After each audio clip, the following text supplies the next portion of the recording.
Well, hello everybody. Just waiting for Glenn and Sam to join me. I'm hosting again tonight. Glenn's having some technical difficulties, so hopefully they'll be along to join us soon. As the ticker at the bottom says, we're going to talk about Record Store Day today, in honor of obviously last week being Record Store Day. We are going to chat about our favorite sort of Record Store Day finds of the past. Here's Glenn. Let's get him on here. Oh, man. There he is. How you doing? Good. So for some reason, every week when I go to start my chat now, Google's asking me to verify myself before I can set up the live feed. And tonight, when it asked me to go to my iPad and then it asks you to put in a number that shows up on the iPad on the screen and you got to plug it in here to verify yourself. Right. So when I go to put it on my iPad and click Google, it just spins around and nothing comes up. Uh-oh. It's happening like for 15 freaking minutes. And then I go to my phone thinking maybe I can do it from my phone. Then I try it from my iPod thinking I could do it from I couldn't get it at all. I'm just so frustrated. Technology's great when it works, isn't it? Oh, man. That's just ridiculous. I'm trying this on some new technology tonight, new laptop. So we'll see how this works. Oh, cool. Awesome. Yeah. Wow. So your favorite person. I put up like a 21-second I saw that. I think. Did it show up on my channel? Oh, here's Sam. Let's get Sam on board here. There he is. How you doing, Sam? Hey, guys. Did you win Final Jeopardy today? I did. Okay, mine came up. I put up a thing saying tonight's chat on Northern Revolutions. So. Yeah, I saw it. It's good. Okay. It's good. Cool. Your favorite person, Cardboard Head Guy, is asking what our topic is, and I put a little ticker at the bottom there. We're going to talk about, in honor of last week being Record Store Day on the weekend, we're going to talk about some of our Record Store Day experiences. We're going to talk about some of our favorite record store pickups over the course of the history of Record Store Day, and we may throw in a few stinkers that we've picked up as well. So I've gotten rid of all my stinkers, so I probably just have to talk about them. I still have one stinker, but I trade them in pretty quick. I have one stinker, but it's not that the record itself is a stinker, and we'll get there. So. There's one I forgot that I wanted to bring, so that's why I got it. But very good. Anyway. I found 8 in my collection that I bought on Record Store Day. There's probably more, and I just can't going through the records. I just can't spot them. So I got 9 plus a stinker. Okay. So I got 8 plus a stinker to talk about. How many you got, Sam? I just grabbed a bunch that I have on the 1, 2, 3, 4, 5, 6, 7. Did you guys rank them at all? What's that? I kind of found it difficult to remember which ones were Record Store Day. I know ones. Some I bought on Record Store Day, and I'm going, but did it come out Record Store Day? Right. I don't keep hype stickers, so I have no idea unless I actually look the listing up on Discogs.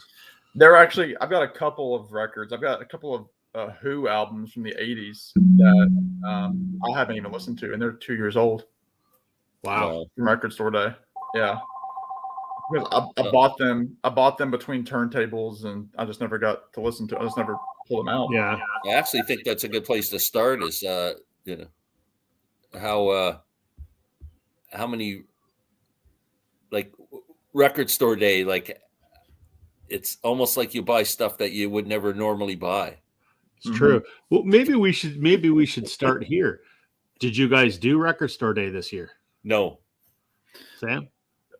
Yeah, so for me, and we can, I guess, jump right into it here. I didn't really start Record Store Days until after COVID, because it was COVID is what got me into YouTube, which then led me into really considering record. I mean, I had like a little, in high school, I got one of those little Crosley suitcase turntables, that everybody has when they're a teenager. And I had a couple of records, but it wasn't until YouTube that I really started collecting.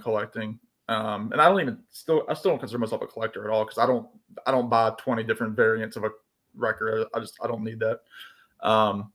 But so I've only done the Record Store Days from 2021 onward, and never on Black Friday, because I'm never off work. So I never do the Black Friday ones. But this year I did do it on Saturday with my cousin Ethan.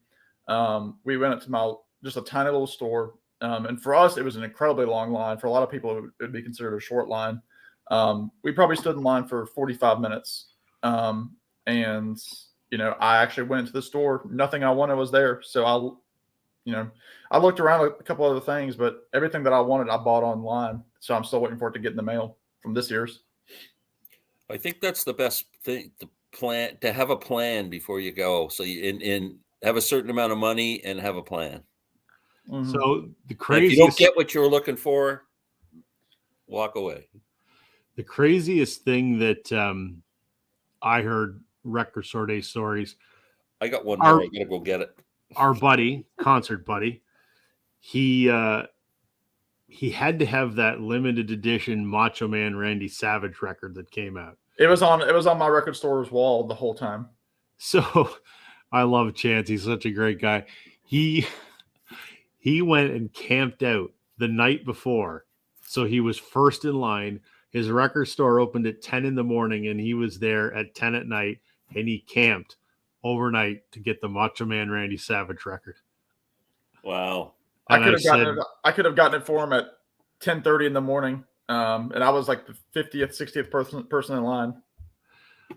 I won't tell him what my response was, but I said, even if somebody was there for something, even if my favorite singer was there in person, I still wouldn't have camped overnight.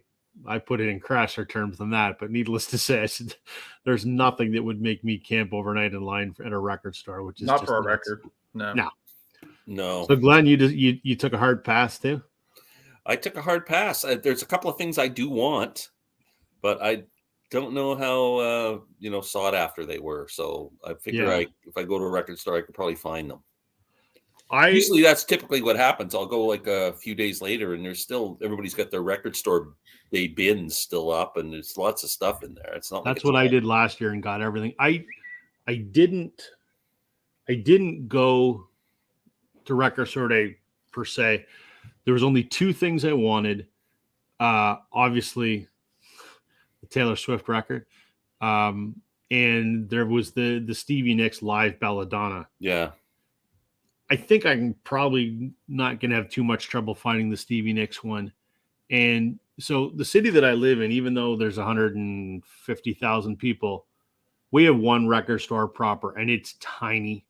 And she does a great job, but it's small. Like you could fit 10 people in there and then you won't be able to move. That's how many mine allows in at a time. Right. 10. So I took a spin by there and saw the line and went, not happening. And I thought about going to the next city over because there's a great record store day there. And then I saw that Jeff from Speaker's Corner, he posted a video on Instagram. He was like 12th in line. And the line had to be 400 people long. Wow. That's crazy. And I said to myself, and I said to my wife, actually said, this is why I don't do record store day anymore. I didn't do it last year. And I didn't do it this year. I started going to record store day probably on the second record store day, which was 15 years ago. My wife and I used to go. We used to go with my buddy Brian. And there'd be like 5 people there because it wasn't a big thing. And it was exciting. And each year it got a little bit bigger. And if you love record store day, anyone that's watching, more power to you. Fantastic. I love the releases that come out for record store day. But for me, the experience is spoiled. It's good for the hobby. I'm sure there's a lot of attention around it and a lot of great releases, but the experience for me is just not what it was. I sound like one of those old men. It's not like what it was in my day, but I'm not going to wait in line with 300 people and I'm not going to, go 3 hours early. And I'm not going to fight the people that are just there to buy the records and flip them online. So now I just take my chances after the fact. So that was my experience. So I haven't been to a record store day, or haven't been to record store since record store day. So I haven't looked for anything yet. I do have my hands on the Taylor Swift. Our good pal John at Music Talk with John was able to. Well, it turns out that wasn't very limited. It's like there's tons of copies. Every record store still has. You could walk in a record store tomorrow morning. I probably could, but John grabbed me one and he's shipping it up here. So I don't know in the States. But you don't know, right? You don't. No, and my place, and somebody at Sound Lab is asking 10 people. First of all, they only want 10 people in there because they set up the record store releases in my little store throughout. So they don't want it to funnel to one spot because records are going to get destroyed that are non-record store day because people are thinking like, oh, they're hiding them, here and wherever. And so you don't want things to get damaged for one. You don't want like the old Black Friday, style where people are literally getting run over or hit, it could be mayhem. And these little stores, they're the size of like, a lot of people's living rooms. Like my store is, if even it's my bedroom is about the size of that record store. But no, like the Taylor Swift thing. Again, my cousin and I were there. There were probably 60 people in line ahead of us. I know the newspaper here did a story about the girl who was in the very front who had gotten there 7 p.m. the night before in her lawn chair, slept. And the good thing about my record store is it's indoors. Like it's inside of a co-op, so you don't have to wait outside. And it was pouring down rain here on Saturday, but she was a Swiftie. She had her Swift sweater on, and she got it. And my store probably had, I would guess, 30 copies of it, maybe.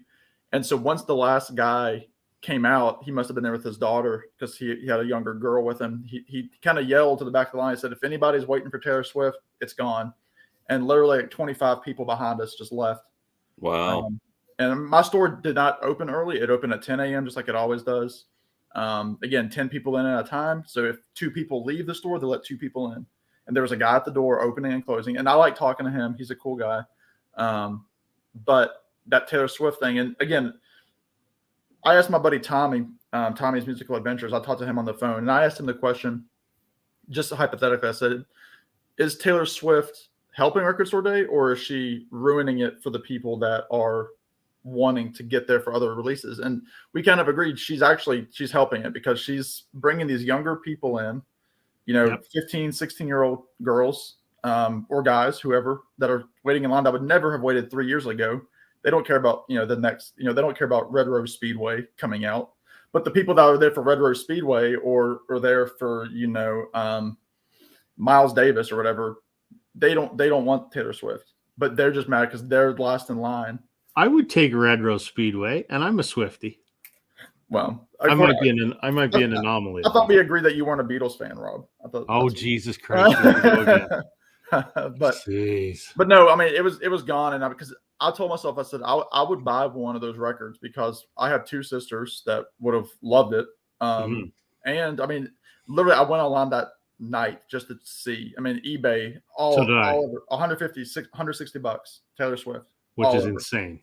So I've looked everywhere for it, and it's nowhere under $100. Yep. And yep. I will not pay that. I won't either. So that's why I put out some feelers with a few people, and everyone had my phone number. And I said, I can't even get into my place. So then John was the first person to say, I got one. And I'm like, great. Thank you so much. And I'll pay him to ship it up here and whatever. Could I maybe find it up here? Possibly, but who knows? Well, I get the feeling Taylor Swift was feeling the pressure of disappointing people in the last couple of years. She's put out very limited stuff, and people have been really disappointed that they couldn't get it. Plus, with the Ticketmaster fiasco and everything, I think she kind of felt. And now, so I think they released a lot of copies of that album. I think so. On another thing, now she's got this overhead. Somebody from a show, I think last night or the night before, one of the concert goers died at the show. A young guy, in his late 20s, passed away. I'm not sure how it happened. Whoa, I hadn't heard that. He probably looked at his credit card bill and went, he might have. But I don't know what happened. And so she's been going through the ringer with her fans. Yeah. Wow. I'm going to get caught up on a few comments here and welcome everyone to the discussion. So Marsha and Trevor were saying hi to each other, and then Sound Lab Studio says, didn't do Record Store Day. I did get Oasis Morning Glory, Kinks Village Green, and Zombies Odyssey and Oracle this month. All nice pickups. All great picks for sure. Nice additions to the collection. Indeed. Trevor says, I camped out only once.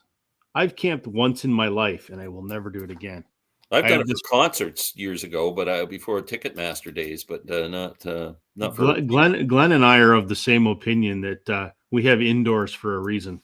Yeah, exactly. Neither of us Nothing like good it. ever happens outside. Absolutely not. Marcia says, I'm far too lazy to get up early and go wait in line at any store, and I'm not waiting overnight. Too old for that sort of thing. Yeah. Amen. I wouldn't It's have even probably done too it. hot where Marcia is too. I wouldn't have done it even in my younger days. Why do they only allow 10 people at a time? That's going to make for a horrible line. Probably because your store's so small. Well, a lot of stores do that too because I think because even if a store is large, I think they do it because the way most stores do it is they line up boxes with all the record store. They have it in a certain part of the store. Yeah. And you can't have 100 people in there all converging on 6 boxes of records. I mean, you got to keep it, Did you orderly. guys see the video that John did of his Yeah, store? he did a great video. Yeah.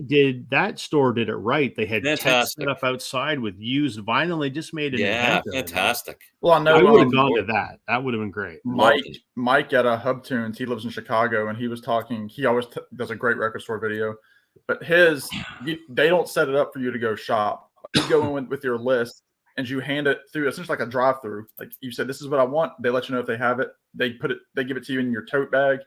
Pay the man. You move out. He said you're in and out in 5 minutes. Oh wow! So it keeps the line moving. It saves their records from being damaged, and yeah, it's pretty cool. Steve says the last time I went camping, I was in my 20s, and I'm certainly not doing it on a sidewalk. Amen, Steve. Preaching to the choir, my friend. Last time I laid down on a sidewalk, there was a 26er, a Southern Comfort involved. I'm sure. Today, limited edition has lost its meaning. Yes, that's absolutely true. But I also think when something's limited edition, that edition of it is limited. It's like the Rolling Stones box set originally came out 5, 6, however many years ago it came out, and it was limited to a certain amount of copies. The new set comes out, and then everybody goes, well, I thought that other set was limited. Yeah, that set was limited. They didn't reproduce that other set. They reproduced another set with the same albums. Well, that's and it's limited now. We can talk about that here after the chat. But we're going to, because that is exactly what involves my one stinker that I want to talk about. Me too. We'll get there. Never mind. Marcia, I have been to Park Avenue CDs. I love that store. I went at 1:30 in the afternoon, and there was a line around the corner still. That's a great store. Where's that? In Orlando. That's my favorite store in Orlando area. Good evening, Martin. Tommy, can you hear me? I don't know. Maybe. I think the T Swift was $55. Well, John got it for, I think the price sticker was like $42. So yeah, I guess it's 47 US. Yeah. It's a 2 record set. Yeah. I have a digital, but I'm a completist. So yeah. I'd like to hear you guys debate the top 10 favorite guitar riffs. We certainly could. That'd be a cool topic. I think he must have not watched lead breaks, but guitar riffs. He watched Larry Graves just did a video about that. Did he? So that's probably where that came from. Oh, okay. Yeah, we could do that. I think I already know what my number 1 would be. Let's see here. Trevor says, Glenn, camping out for tickets was half of the concert experience. I've got so many great stories about camping out for concert tickets. That would make a video. I never had to camp out, but when I first started going to concerts, which had been around like 2000, early 2000s, you could get them online, but it was always a pain in the ass because, servers would crash and whatever. So where I live, there was a Ticketmaster office that nobody knew about because it was actually the box office for the Storm, our OHL team. So if you went to their box office, there was a Ticketmaster there. And so when I would go to line up for tickets, there'd be like 5 people in line for like U2 tickets because nobody knew that box office was there. So I did that more than once when I was a teenager. Okay. So this is Margie. Hello. Margie is a friend of my wife's and mine. We met. She's a dog sitter. We hired her as a dog sitter, and we became friends. And she's the most wonderful human being on earth. And she plays a great ukulele and sings beautifully, and a big music buff.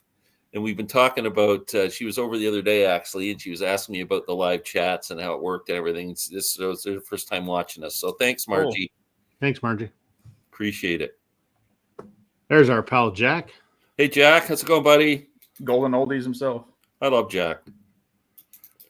I don't watch Larry Graves. I just have different guitar experience and preferences. Yeah. I don't watch Larry Graves either. That guy's a moron. He likes Sparks.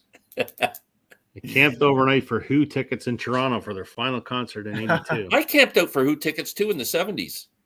Wow. Yeah. Jack says he's doing good. Well, that's good.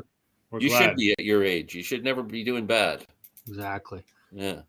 Well, shall we jump into some of our let's do it. Record store day picks? Which one of you guys wants to go first? Why don't you go first, Glenn? You never go first. All right. I kind of put them in order of my so did I. Least favorite to most favorite. So I'm pretty sure this was a record store day release. 2018. Now, if anybody's a fan of Chicago, I am of their first two albums, Chicago Transit Authority and Chicago 2, I think are two of the greatest albums of all time. They released this. It's Chicago live at the Isle of Wight Festival in 1970. This is right at the peak of those two albums. And man, does it rock. It's incredible. Terry Kath's guitar playing on this is fantastic. Now, it's not a sonic masterpiece. I wouldn't call it an audiophile recording. But the performance is just absolutely outstanding. And I picked that up on Record Store Day in 2018. And I'm pretty sure it came out for Record Store Day. So just to let everybody like see the labels. So cool. That was it. So that's my my number one, Chicago. Good one. Well, not my number one, my first. Number 8, 7, 6, whatever it is. I just got number 9. It's number 9. Number 9. What do you got, Sam? So for me, again, for the record store day, I like the little, like, you know, the kitschy kind of things. But one of the things that I got a couple of years ago, and actually I gifted one of these to Gary from Physical Format. It was a 45 by the Blue Stingrays. So I got the hype on there and everything. And of course, the Blue Stingrays were a side project of Mike Campbell. Oh, and cool. It's Mike Campbell, Ben Montench from the Heartbreakers, Ron Blair, who at this time was not with the Heartbreakers. This was between, you know, when he left the original time and then came back after Howie Epstein got sick. And then you also have Randall Marsh, the drummer for Mudcrutch. So it's like a Heartbreakers Mudcrutch collab. It's all instrumental surf music, like 60s. That's awesome. Oh, cool. And there was a full album that they put out called the Blue Stingrays. And they kind of did like the Traveling Wilburys, where like they made up a fake history about the band. Yeah.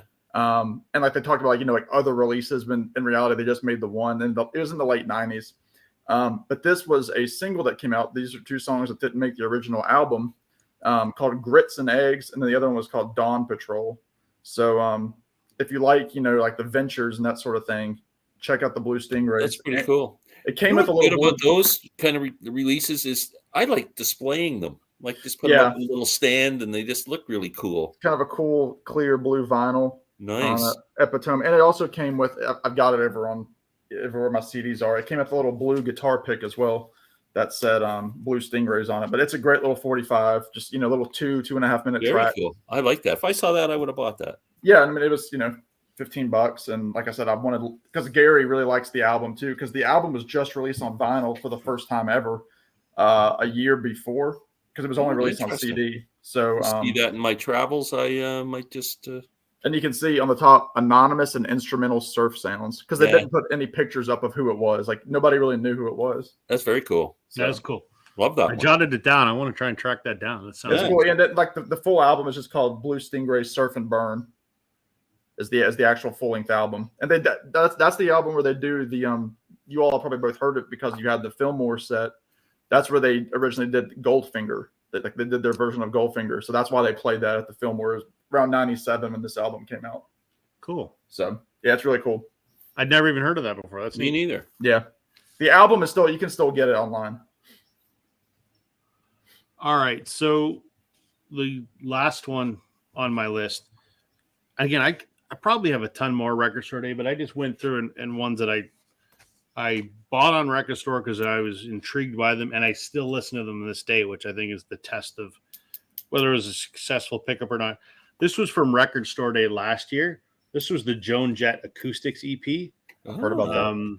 That has 8 songs on it, and it's Joan Jett and the Blackhearts doing, some of her biggest hits acoustically, like "You Drive Me Wild," "Hate Myself for Loving You," "Bad Reputation." A couple of these are live. I bought it so last year, Record Store Day, I didn't go. I went on like the following Thursday to this record store in Hamilton that I really like, and hoping that they had this, and there were 2 other releases I was looking for, and they did, and I grabbed it. And when I first listened to it, I think I did a video about it, and I know Gary from Physical Format did as well. And I was kind of like, it was okay. But as I've listened to it over time, I like it a lot more. I'm a Joan Jett fan. And at first it's kind of like acoustic Joan Jett. I don't know. But now I really like it. So there you go. Very cool. All right. What do we got in the comments here? Trevor's got to head out to his daughter's cello performance. Wishes well, and he'll watch it later. Awesome. Thanks, Trevor. I love the cello. That'd be cool. I do too. Chicago 1-4 was so good, according to Martin. So good. If you get a chance to see that live album, you got to check it out. It's so good. I never really got into Chicago. My dad was a Chicago fan and had a lot. And when he passed away, I went through his collection, but I didn't keep any of the Chicago. Yeah, the first 2 were epic, and the rest they kind of, got a lot more poppy and top 40-ish. And Marsha's a big Tom Petty fan, I know. Yeah. Yeah, I'm intrigued by that. Look at it. Marsha's added the Blue Stingrays to her Discogs want list. Like I said, it's an easy collection. It's 1 album and then the 45. Wow. I'm going to a record show this Sunday, so I'll be looking for it. There you go. And the full length, the 33, it's this beautiful like blue and white kind of creamy vinyl. It looks like it's supposed to be like a wave, so it's really cool. I love the cover on that. It looks very sort of surf rock kind of. Yeah. Yeah, yeah, I like it. It's very cool. We've got a surf rock band up here, and I can't remember what they're called, but it's Colin Cripps from Blue Rodeo. He's got a surf rock side project, and they're fantastic. And their covers kind of look like the same sort of thing. And plus, there's that band, the Surfrajettes. Surfrajettes, I've got their album. I met them. Yeah. They're awesome. Yep. It's my turn, right? It's your turn. Okay, 2021, my favorite Canadian band, Lowest of the Low, put out a EP on a long playing 45, and they stole the cover from Live at Leeds, because the songs were recorded at Lee's Palace in Toronto. Yep, so the exactly what you're talking about. Live at Lee's. Nice. 2 great songs, Bleed a While Tonight and Pamphleteer, and it's pretty cool. Recorded live in 2019. And they released it, I think it's 2021, it says here, yeah. So it was like a cheapie. It was like $19 or $20 or something. So, but another one I've always looked for but never seen in the wild. Yeah, it's pretty cool. So, and it's on blue vinyl. Oh, that's cool. So there we go. Very cool. Just saw on Facebook today that Lowest of the Low is doing like an album release show at the Danforth Music Hall. Danforth Music Hall. Yeah, definitely will be going. You're going to that, right? 6th. Nice. Yeah. All right, just for reference, this isn't Record Store Day, but this is the actual album for anybody that's interested. Surf and Burn. Oh, cool. That looks very vintage. Like it does. Oh, it's very cool. And even the back, like they've got like a fake, the setup for their band, and they've got the fake liner notes. That's awesome. Everything is fake, and they have their other albums which don't exist down here, and the actual record itself is beautiful. I won't even pull it out all the way, but that's cool, nice font, nice colored vinyl. It's very it's very the surfy. Sky. It looks like the sky kind of. And it came in a polyline sleeve, so you don't have to worry about that. But anyway, Record Store Day. I'm going to go with another EP / a smaller record. This is a 10-inch by one of my favorite bands called the Lumineers. Oh, cool. they put out an album last year, or I guess going on 2 years now, called Brightside, and they released this in conjunction like the following year. It's called Brightside Bonus Tracks. So it's essentially you get Brightside and AM Radio, which are 2 tracks from the album, and then there's the vinyl. It's like a Coke bottle green. But then they also do the song 2 covers, Just Like Heaven, and then a little sound, Just Like Heaven by the Talking Heads. I think it's who it is. Let me see. But it's very acoustic. The Cure. Sorry, it's Robert Smith. Oh, cool. So it's very cool. Again, 4 tracks, and I love the Lumineers. So anything that has their name attached to it, I'm gonna get. But yeah, it was limited edition, and this one's actually this still is pretty hard to get now. So I was happy to get it. Actually, that was one that I did buy online. I didn't get that at my store. So cool. All right, for my next one, like Glenn, I went Canadian on this one too. This is Greg Keeler, who is cool. one of the frontmen of Blue Rodeo. This came out on Record Store Day 2021. So this was his most recent solo project. How do I explain this? Greg has his catalog is varied. He's quite experimental. He's done some really dark stuff, some really moody stuff, some really ethereal kind of stuff. And this is just kind of more of a straight up, it's not country rock. I really don't know how to describe it, but, and it's not Blue Rodeo either. It's kind of Greg just doing sort of rootsy kind of music.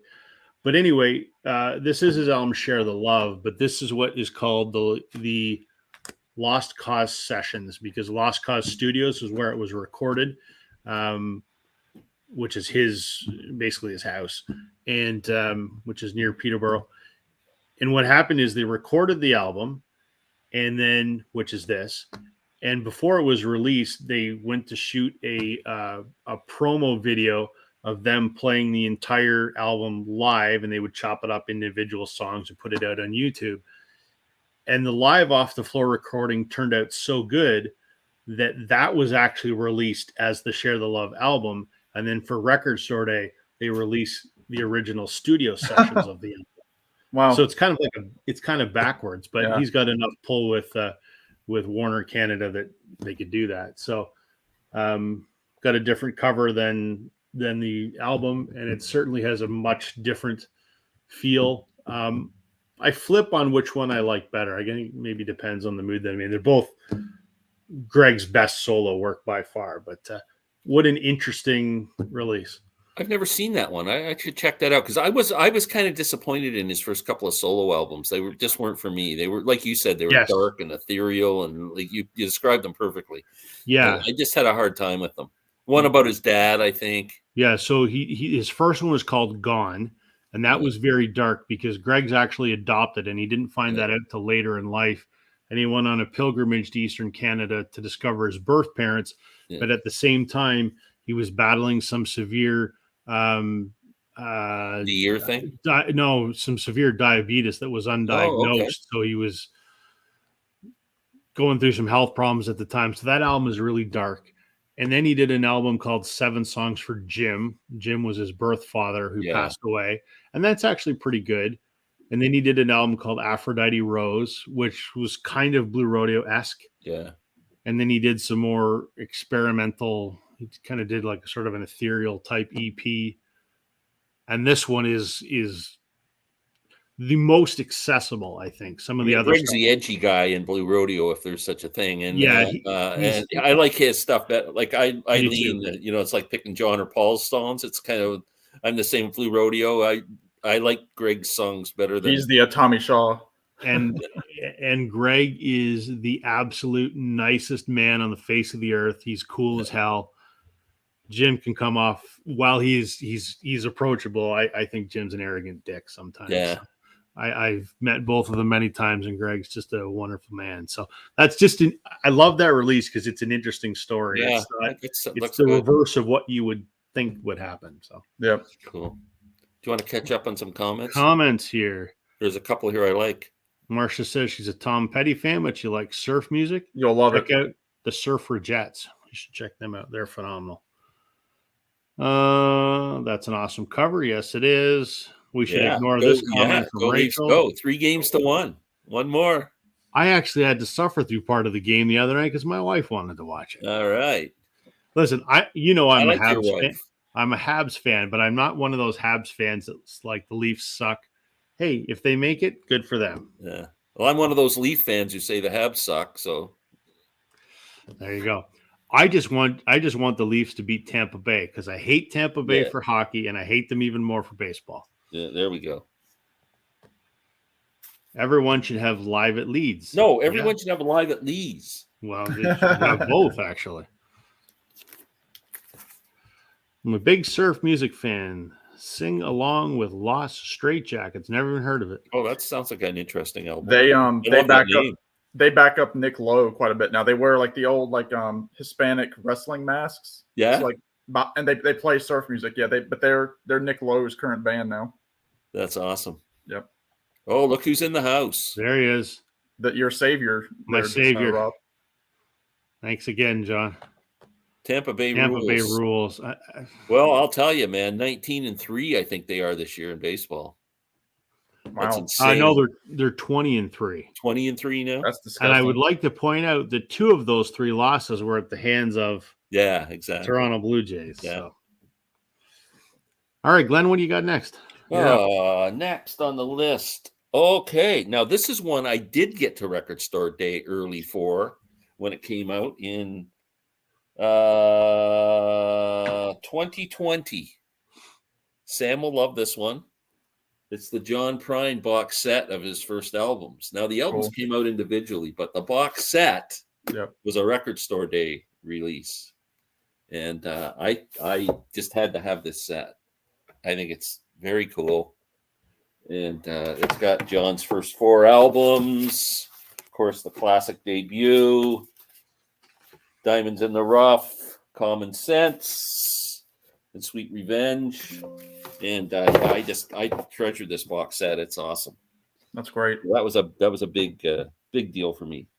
I have a John Prine box set too. That I got. It was a Record Store Day release, but I bought it months later when I was visiting Tommy, and I still haven't listened to it. So is that the next 4 albums? That one? No. It was a live like a. I know that one live in New York City. Yeah. It's a green set. I think it's 4 records. Yeah, I found it probably $50. Very cool. Yeah. So we're still doing the pros here. This one really surprised me at how much I liked it. This came out in 2022, so this was last summer, and I didn't even think that I was really wanting this album. And again, it's a full size 12-inch, but it's more of an EP, and it is Elton John, the complete Tom Bell sessions that came out, where he worked with the Philly producer Tom Bell. The big hit on here was Mama Can't Buy You Love, but this has the complete sessions. I think originally when it came out, it was 4 songs. When it came out in 2003, no,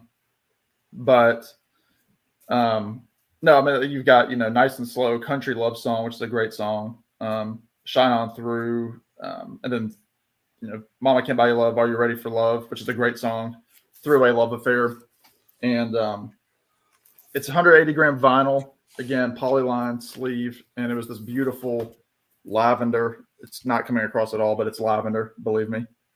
Vinyl, and I think it sounded fantastic when I heard it the first time. It kind of actually blew me away how good it sounded, and it's kind of made me reappreciate that era of Elton John. So I'm glad to have it. But it was also one that it stuck around for a while. I mean, you could find that on the shelf of my record store for a long time, and it was a $35 album for 6 tracks. But I'm glad. I don't regret it. Cool. All right, so my next one is I picked one from a set essentially. So over the course of 6 record store days, Fleetwood Mac put out a collection of alternate albums. So this is alternate Rumors. They did the self-titled album, Rumors, Tusk, Mirage, and Tango in the Night, and Live. And what they did is it's the same songs that are on the studio albums, but they're either live versions or demos or acoustic versions or alternate versions or different mixes or whatever. And some of these I got on Record Store Day. Some of them I didn't. This one I was not able to get on Record Store Day, which was 2020. It took me almost 2 years to find this on eBay at a price I was willing to pay, because they were going for, $150 at some point, and I just wasn't prepared to pay that. So I finally found a copy that's in incredible condition for a reasonable price. And just this past Record Store Day, they issued them all as a box set. And I thought about buying it because I was only missing 2. That was like Record Store Day 2020. Was that Black Friday? Black Friday last Friday year. one, yeah. And I had the box set in my hand, and I thought, but I already have 4 of these 6 records. Yeah, yes, and that's not cheap either. It's like $220 or something. Yeah. Now, in the box set, they're on colored vinyl. The original releases were on black. I don't care either way. But I didn't go for the box set. I said, I want the challenge. I'm going to track down. I still needed Tusk and Mirage. I got Mirage off of eBay a month ago, and I just won a copy of alternate Tusk yesterday. Wow. So I've rounded out my collection of the alternate Fleetwood Macs. But I think this is probably the best one, only because of all of the alternate different versions of songs. The version of The Chain that is on here is so different than anything. I mean, you don't even think you're listening to the song The Chain. The only thing that's the same is about 3 lines. It doesn't sound the same. It is, for all intents and purposes, a completely different song, but I was just blown away by how different it was from what ended up on the album. And I mean, who doesn't love Rumors? So there you go. Very cool. There we go. So where are we here? John says he's a football fan. I want to see Glenn stumble how to pronounce this name again. Remember we taught you last time? Barabajagal. There we go. Isn't it? Yep. I think so. Hi, Jean. Hey, Jean. Love Jean. She's special. Sing Along has guest singers doing covers of oldies, including Mike Campbell doing Bumblebee, Mark Lindsay, and Dave Alvin. I love Dave Alvin.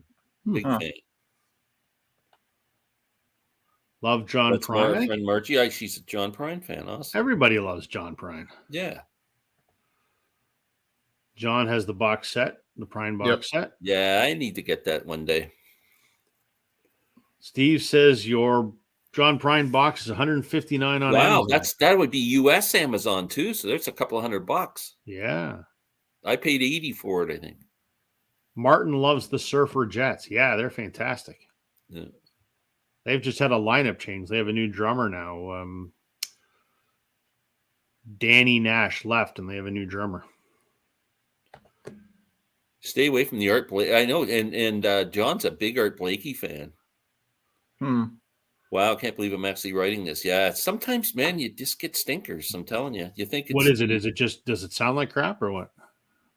Yeah, John. Is it a sound thing or is it just the music? It was is that live 1970? Was that, remember? I don't know. One of those jazz guys had a live 1970 release, which I was, yeah. Arnie says Tom Bell was a genius. So can somebody enlighten me on Tom Bell? I don't know the name. He was a big, he actually just recently passed away. Big producer. He was a big part of that Philly sound that came out of the 70s. Worked with a lot of Motown artists. He was kind of like, Would he have worked like Hall & Oates and people like that? Or? I'm looking at that now. I don't want to say false information. The stylistics, the spinners. Let's see. He was from Jamaica. Yeah. Okay. Cool. Delphonics. Yeah, just a bunch of stuff. Archie Bell, the OJs, Dusty Springfield. All those 70s kind of soul resume. Yeah. Dionne Warwick, he worked with in the 70s. Yeah. Little Anthony and the Imperials. Okay. Wow. So he had a track record. Yeah, he's got a good resume. I'd say. Gene says, "Woo!" You did it, Glenn. Oh, because I said the name right. Yeah. He said oldies, LOL. You're always giving Jack crap for the. Yeah, he's love him. Look who it is. Oh, the stud muffin. The stud muffin. I hope he was watching when I said he was a moron. His ears were burning. His ears were burning. Must have been. Tom Bell was like the sound of Philadelphia soul 70s. Yeah. It's from reading off the list of names there. For all the horns from Philly, yeah, all that stuff. It actually says lo-fi in the cover. There's a note about the sound quality in the back. Pretty much explain. Yeah, that's not good. Especially on vinyl. Like, you can get away with a CD, kind of. Was it a copyright release, John? Like, was it from 73 or something like that? Like, where they had to get it out there? Like, for the 50 years or something? Or was it some kind of, like, archival kind of thing that they just wanted to have for historical significance? Who knows? Yeah, it could be. Hey, Larry, it's a party! Party. I'll cry if I want to. Is that it? We're caught up? Yeah, we're caught up. What do you got next there, Glenn? Your timing, Rob, couldn't have been better, because I was just about to mention that Fleetwood Mac alternatives thing, not because I have any of the Fleetwood Mac alternatives, but I would like it. I got this one. Deja Vu alternatives. There you go. 2021. This is fantastic. Again, same premise.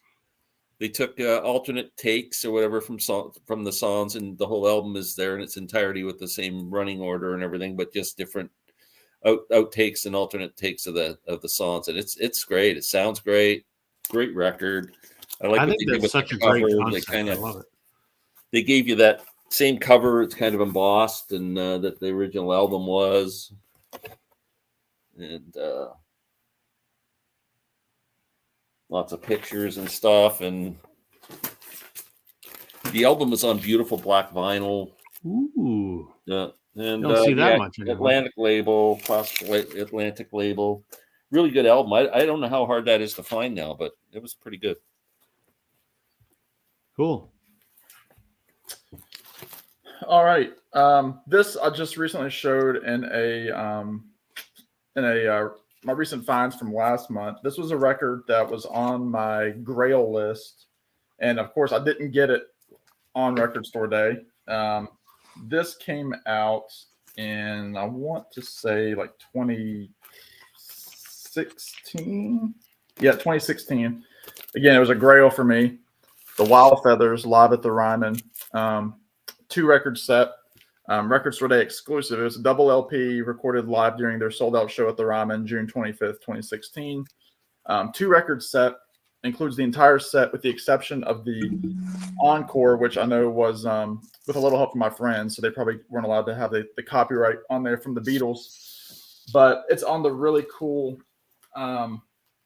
again, the ever elusive black vinyl that Glenn was talking about. But it's on the really cool brown Warner Brothers label, like was like the Wildflowers label that Tom Petty put out. And I mean, for those of you that don't know the Wild Feathers, they're kind of, I guess, they're probably like My Blue Rodeo, Rob. Yeah. Just because, they're a band that, if radio stations were worth anything, they would play them on rock stations everywhere. And, they're as good as any of the major rock bands that have ever existed. But they've opened for guys like everybody, I think Willie Nelson, Paul Simon, and Bob Dylan are 3 I know for sure that they've opened for. But they tour, they're out of Nashville. They're always in Nashville. They're always in Texas. 3-part harmonies like the Eagles, or groups like the Band, big influences, influenced by Tom Petty. And this Live at the Ryman, it was a Grail. I've been looking all over for it. It was, some days it was $80, some days it was $300. Even the CD sometimes was like $100. But I found this for under $30 somehow. and I'm very happy that I got it. So it's not it's a cheat because I didn't get it, and it's long before I even knew what Record Store Day was, but I am definitely including it. It still counts. It's a Record Store Day release. It does. The sticker proves it. That's right. So this is another one from Record Store Day last year that I didn't get on Record Store Day because I didn't go to Record Store Day. I got it later in the week. But this kind of continues along with the alternate Fleetwood Mac theme. This is the deluxe edition of Stevie Nicks' Belladonna that came out last year. Mm-hmm. So it has the original album, and then there's a second disc of alternate takes and demos. Like there's an early take of Edge of 17, an alternate version of Leather and Lace, Sleeping Angels on here, which was on the Fast Times at Ridgemont High soundtrack. This is just, Belladonna is a great album on its own. It's yeah. I'm going to go out on a limb and say it's my favorite solo record by a Fleetwood Mac member. That's fair. It's phenomenal. Yeah, that's fair. And the bonus stuff that they include with this just makes it even better. It's a phenomenal release. So I want to get the live Belladonna that came out. Is that still readily available, that album, or was it limited? I have no idea if it was an exclusive or not. It was exclusive, but I would imagine. I don't know that it's an incredibly high demand. It's got to be still around, I would think. All right. Where are we here? Oh, okay. That's what I thought originally, John, was that Art Blakey. The Jazz Workshop on the 20th and 21st, 1970 is a QR code for a free download. Cool. Oh. That's always good. Oh, John's a fan of the alternate Deja Vu as well. And Steve, thanking Sam. Yeah, the New West is the label that the Wild Feathers are on. I think I messaged you, Glenn, about it too. Yeah. Rodney Crowell is on there. Steve Earle is on there. Lucinda, I think. Lucinda Williams. Yeah, there was a big sale the other day, and Steve was able to pick up 2 missing albums from his collection by the Wild Feathers for $40. Damn US Canadian border. Sometimes they'll even sell some of those albums for like $12, depending on the sale. For those that don't understand why Glenn and I are complaining about Canadian record store prices, I might refer you to the Vinyl Community Podcast, where there's an interesting episode about expensive vinyl prices in Canada. That's a great episode, except for the host got on my nerves. I know. Yeah, he got mine. The voice is just grated, and Yeah. I have a great face for radio. Indeed, you're right. John says he listened to Canned Heat. I'm interested in that, hearing that one. It sounds good, eh? Good to know. I like Canned Heat. I still haven't watched your video yet. It's on my list, John. I've got it queued. I've watched it. Sorry, your friends have watched it. Your Swiftie friend. Okay, my next choice is a record that I specifically went to Record Store Day to get, and none of the record stores in my area. There's 2 like mall stores that participate, and then there's Zap Records and Coburg. They're my 3 go-to if I'm really energetic on Record Store Day. And I was looking for one record in particular, Big Mama Thornton blues album, recorded live in Montreal, 1977. This came out about, I think this is 2 or 3 years ago now. 2021. So couldn't find it anywhere. So disappointed. And Marcia P. will like this. I was visiting my daughter in Orlando, Florida, and I was at Park Avenue Records, CDs that she mentioned, and looking through their old bins of RSD records, and they had it. Wow. I think I paid $30 US for it, and I was the happiest man in the world. This is a really good blues album. Said recorded live. It's got Hound Dog on it and Rock Me Baby, Ball and Chain. I mean, it's all the classics, all done live. And she was so good. Great band with her. So that's one of my prized Record Store Day finds. That's very cool. I'm starting to get to the point, like some of these records are ones that I've only listened to a couple of times. Like they're just, ones that were cool, and I'm glad to have them. Not quite in the stinker section yet here. This is I guess you can call it a comp, but it's not really a comp. It's Nick Lowe. It's called Wireless World. And essentially, it takes the U.S. version and the U.K. version of his solo debut. This was after Rockpile, so Nick Lowe was already out there with Dave Edmunds and those guys. So they essentially took the songs that were on the UK and the US, put them together. So it ended up having a couple more songs, but it's got a couple of great songs. I love the sound of Breaking Glass. Nutted by Reality is a fun song. Roller Show is one of my favorites. And obviously Nick Lowe, one of the great power pop guys. This is the inner sleeve, so it has all the credits on it, and it came on a really cool, like a really dark kind of army green splatter. You can kind of see. Yeah. There's a really deep green, and it's just classic Nick Lowe, and it's neat if you don't want to go out and buy both records, because you want those tracks. This has everything on there and makes it into one fluid album. So I'm really happy to have it.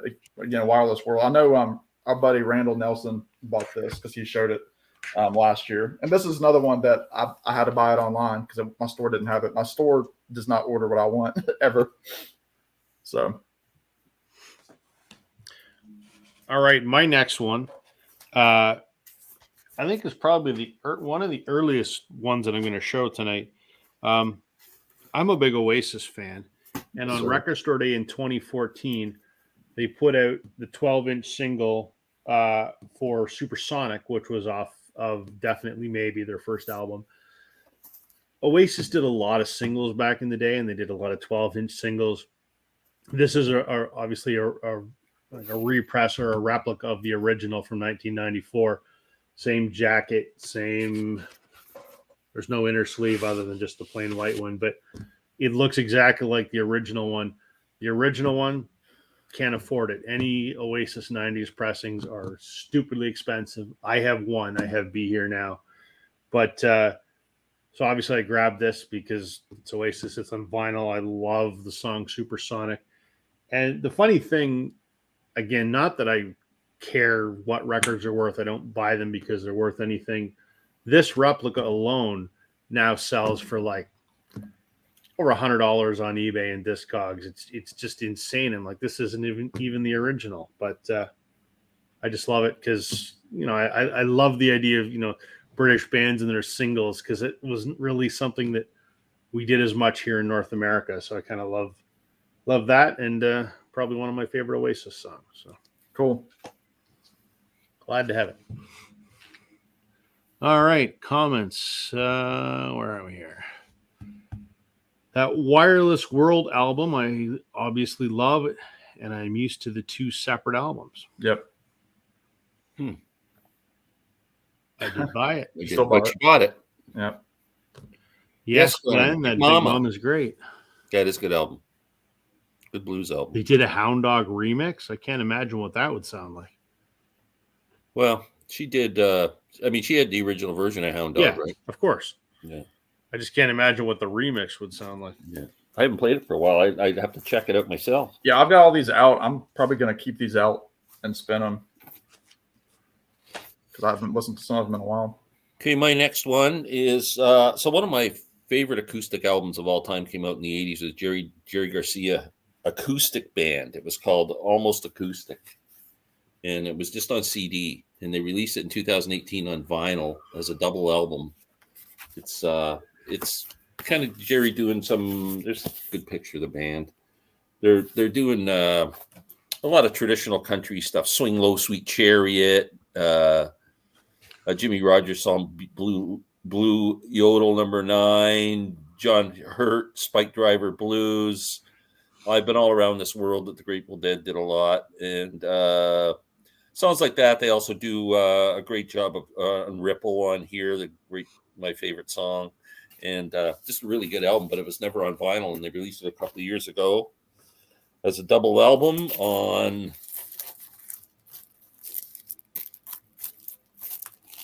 Round Records. How's that for a name of a record? Round Records. It's round. Good. And it comes on like a purple vinyl. It looks kind of blue on the screen, but it's dark purple. Mm. So anyway, that's but a favorite of mine. I'm gonna slightly cheat. I'm gonna show two at once because they're both singles, and I don't have a lot to say about either one other than I really like them. This was a single that came out. I want to say Black Friday. This was in anticipation of the Live at the Royal Albert Hall album that came out for CCR. So this was on Craft Recordings. I want to say this was I think this was an exclusive. And I didn't know about that one. I got to get that. It has Who'll Stop the Rain on it, and then Traveling Band is side A. It sounds fantastic. I got to obviously, get that. It's the same. It's the same versions that are on the record. Nothing crazy about the vinyl other than it's on a cool fantasy label. But yeah, I mean, I put this on my turntable and I cranked up. I mean, this thing cooked on the turntable. And then the other one, again, another one that was an anticipation of the Springtime in New York Bob Dylan box set. This was a single that came out, Blonde Willie McTell, which was a lost song from the 80s. Nice.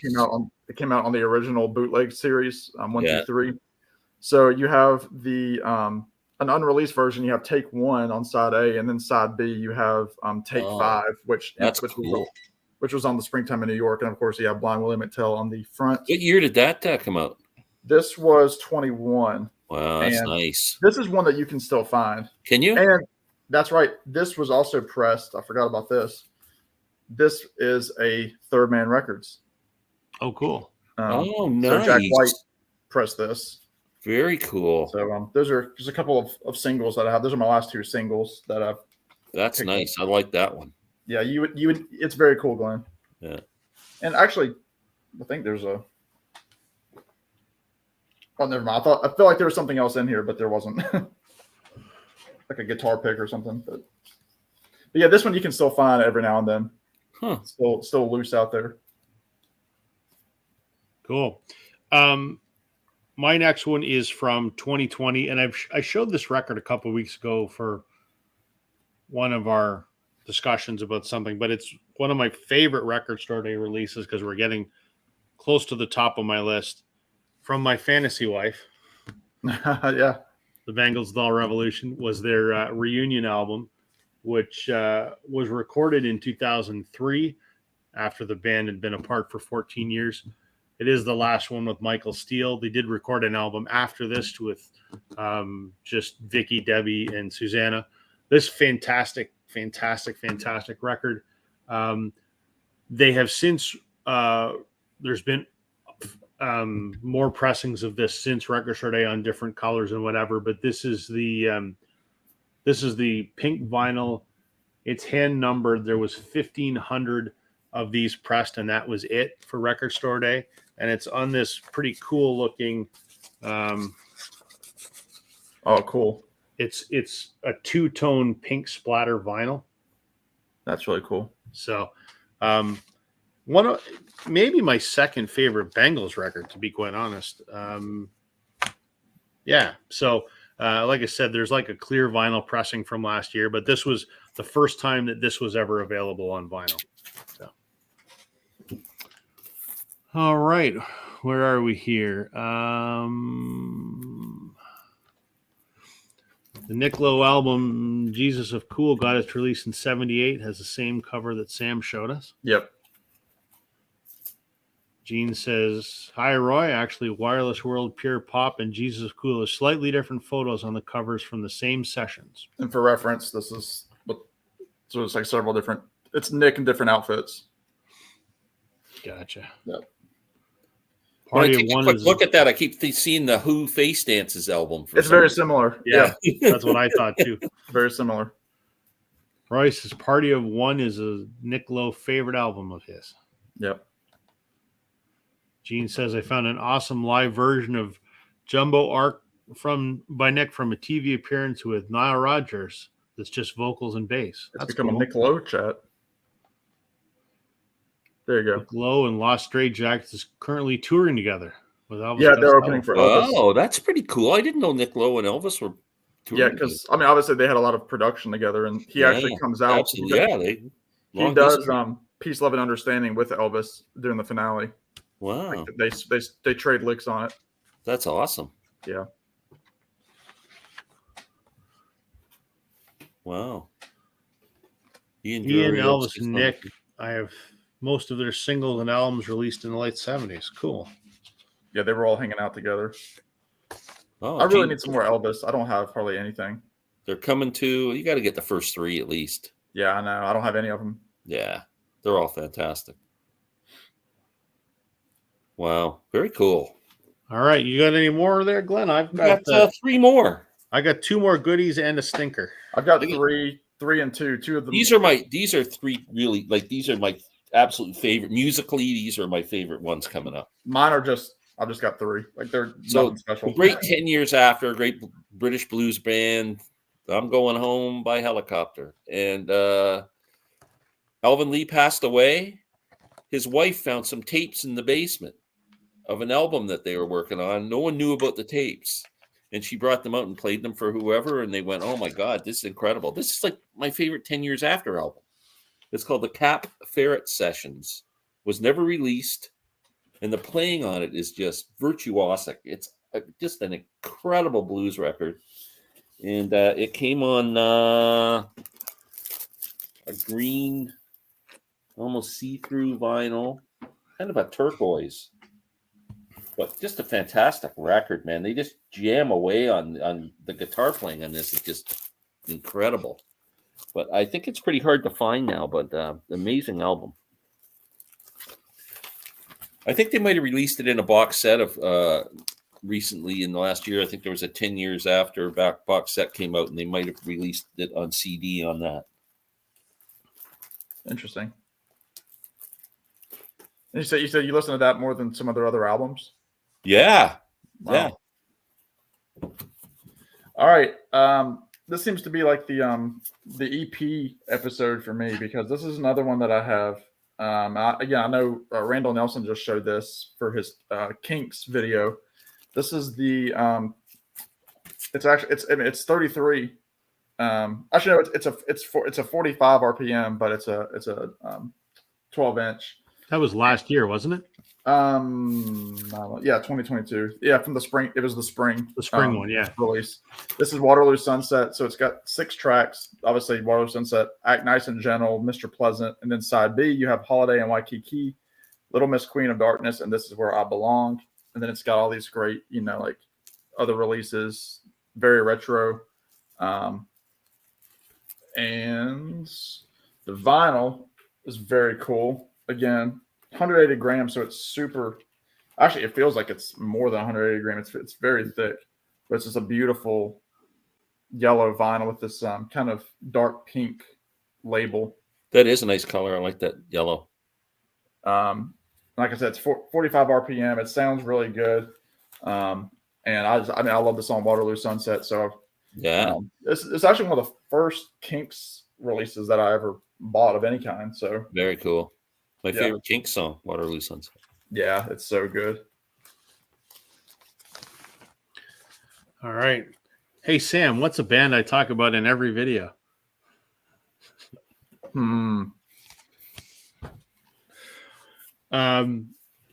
is an awesome album. This is Blue Rodeo's second album, Diamond Mine, from 1988. So this was a Record Store Day release from 2012. Obviously, this album originally came out on vinyl back in 88, single LP. The jacket's actually black, not white. And what they did for the 2012 version, it's remastered.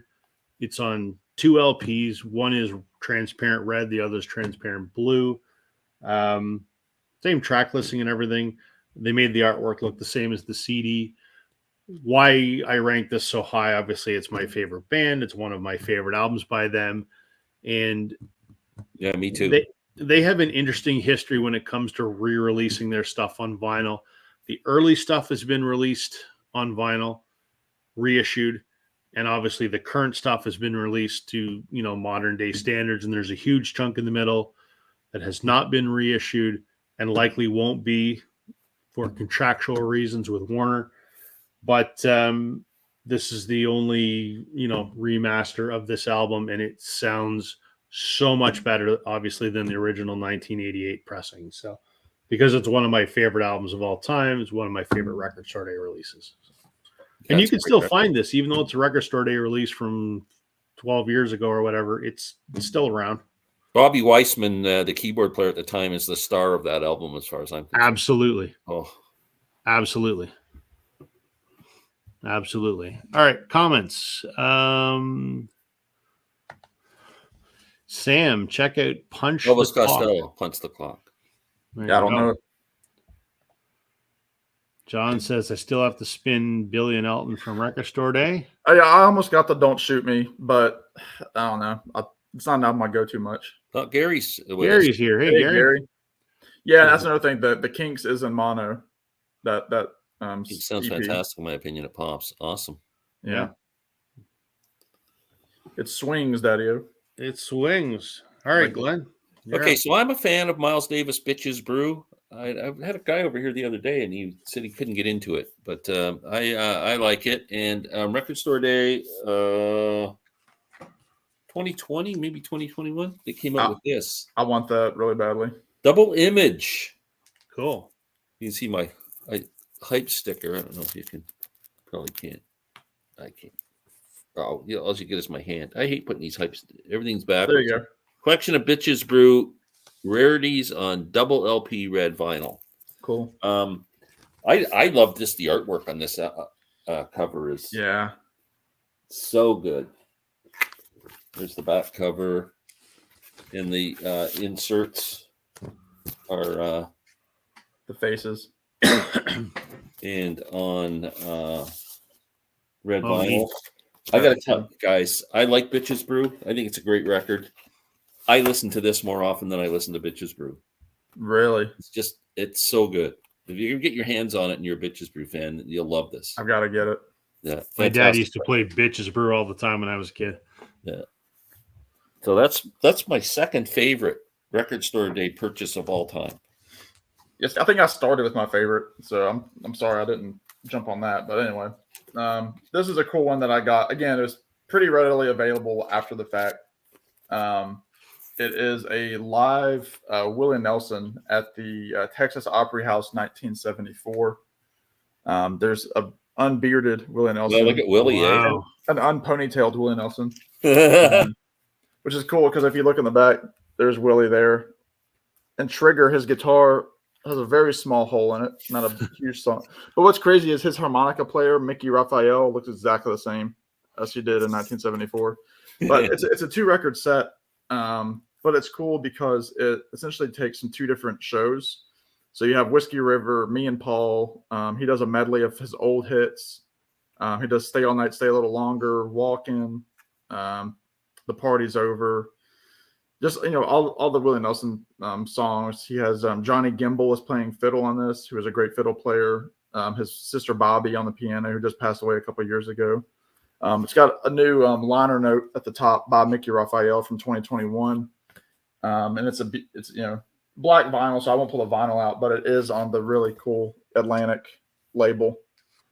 And it just sounds great. Willie is, at his probably some of his strongest live playing on this record. What's the track listing like on there? So it's like Whiskey River, Me and Paul. He does a medley of Funny How Time Slips Away, Crazy, Nightlife. Oh yeah, he always does those together. He does Stay All Night, Stay a Little Longer, Walkin', Bloody Mary Morning would Take Me Back to Tulsa, The Party's Over. He does Truck Driving Man. She Thinks I Still Care, Good Hearted Woman, Sisters Coming Home, and then the final disc, Shotgun Willie, You Look Like the Devil. He does an electric version of Bloody Mary Morning, and then he does the medley again from another show. So wow, very cool. Again, 1974, and a lot of it was released on the classic unreleased collection from Rhino in 1993. So there's probably a CD if you want the material. Yeah, that's cheap, but it's on Rhino with the Atlantic label. Excellent. Yep. All right. my favorite record store day release of all time is by one of my favorite rock bands, Grace Potter and the Nocturnals. Amazing rock band from Vermont that's not around anymore. I won't get started on that rant. Nevertheless, this came out in 2012 on Record Store Day, and this is live from the legendary Sun Studios. It's Grace Potter and the original lineup of the Nocturnals with Brian Dondero on bass, recording in the Sun Studios where Elvis and Johnny Cash and all those guys recorded. And it's 7 songs, and they're all originals, and only one of them was released on one of the band's studio albums. So it's all stuff you can't get anywhere else. And even that one song, which is called One Short Night, which was off their self-titled album, sounds so much different in the Sun Studio sessions than it does on the studio album. So you can also get this on CD, which I also have, because I have everything that GPN put out. But this is absolutely phenomenal. I think this is, like anything Grace Potter on vinyl, is virtually impossible to find nowadays, but just incredible. Cool. All right. What do we got here? So where are we here? Jack says he saw Chris Profi show that album, Glenn. The Miles, I think the Miles Davis album he's referring to. Yeah, he just did a Miles Davis video today. Oh, okay. Hey, Mike. GK Boston. Hey, Mike. Hey, Mike. I don't want to maybe spoil anything, but Mike's coming up to my neck of the woods next month. No way. Well, because his wife's from the same city that I live in. Oh, and wow. And he's from Southern Ontario as well. Yeah. So he's coming up. I didn't know that. I thought he was from Boston for some No, reason. he's actually from your part of the province somewhere. Yeah. Really? Yeah. I can't remember what city. I forget. He's probably told me, and I'm getting old. But anyway, they're coming up here next month, and we're going to go see Whitehorse in concert. Because they're playing in Guelph. And then Mike's going to come over to Northern Revolution's world headquarters. We're going to make a video. Very nice. I never got an invite to come see Whitehorse. Oh. Well, come on. There's still tickets available. No, if I don't, I'm not begging. Well, then you have to come to the Northern Revolution's world headquarters and make a video. Yeah. So Gary says hi to Mike. Mike says Ray Price's version of Nightlife is his favorite. Willie's is equal in quality. Yeah, Willie and Ray go back. Roy says I have the original red vinyl issue of Hapsash and the colored coat released in 67. Not sure if it's the first ever colored. I don't know what Roy's referring to. I've never heard of that before. Definitely not the first ever colored vinyl. Hapsash and the colored coat released in 67. Not sure it's first ever. Look, colored vinyl, I understand, started with 45s in jute boxes back in the 50s, I think. But it wasn't like for actually putting, I don't know what the first colored vinyl release would have been to the public on like on an album, or it'd be 60 something. 60 something, yeah. Yeah. Be an interesting question. Gary says that Grace Potter would be a great one to own. Yeah, it's fantastic. You can still find the CD relatively easily, but I don't know if you'd find the vinyl. There's one, I know Gary's a GPN fan. There's only one GPN release that I'm trying to find. There's a very hard to find EP called Live 05, and I can't find the damn thing anywhere, and I've been looking for 14 years. Nevertheless, yes, Gary, it's awesome. Mike says hi. Mike says he's from Brockville, which is about an hour.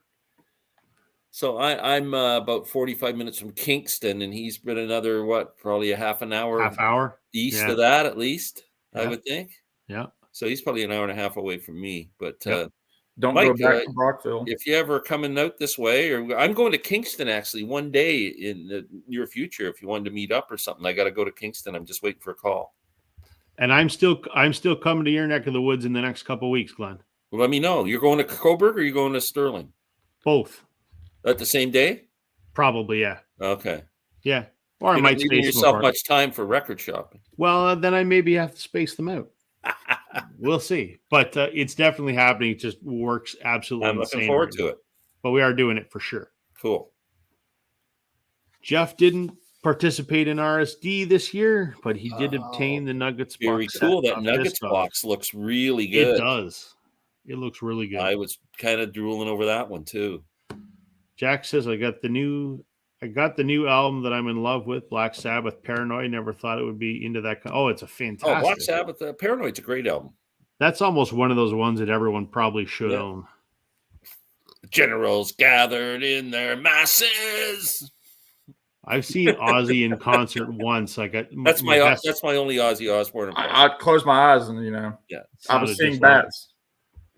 I'm not a big Ozzy fan, but I went to one of his concerts because my best friend's wife. Unfortunately, my best friend's deceased now, but his wife bought tickets and said you got to go with him.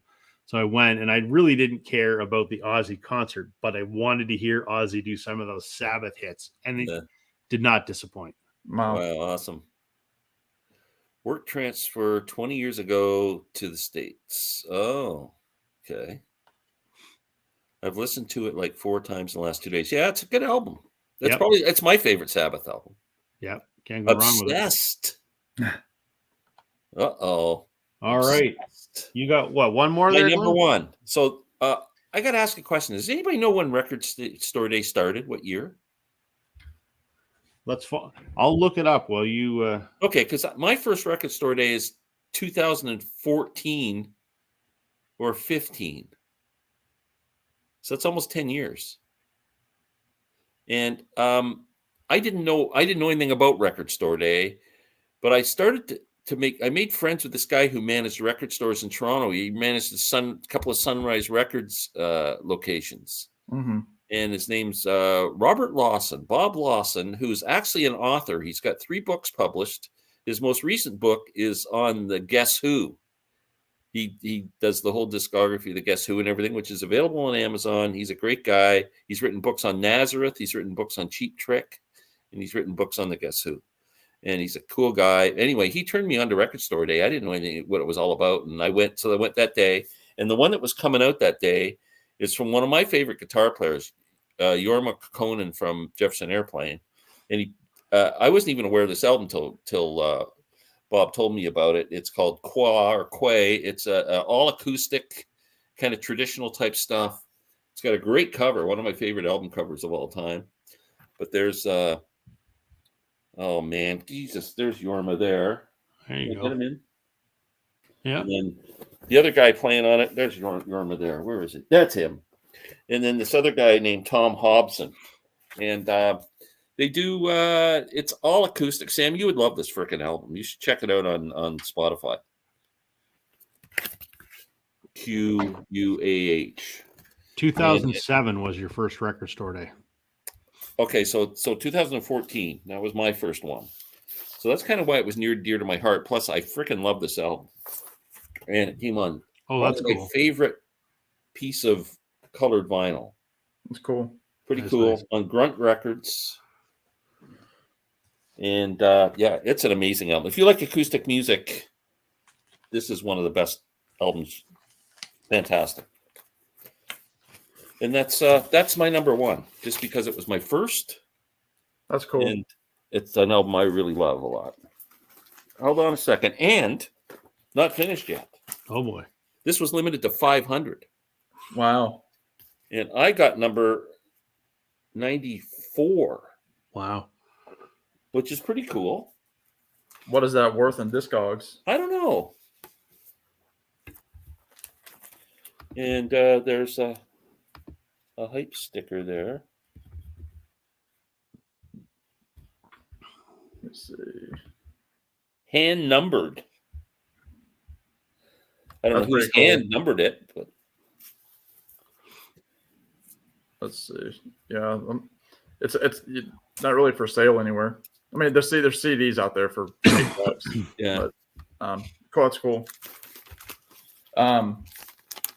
This isn't my favorite, but it's my last one on my pros list. It's actually probably the most obscure out of any of the ones that I've shown. Actually, it's definitely the most obscure. well, I don't know, it's the Blue Stingrays, but this was the full album of Judy in Disguise with Glasses by John Fred and his Playboy band. Oh, wow.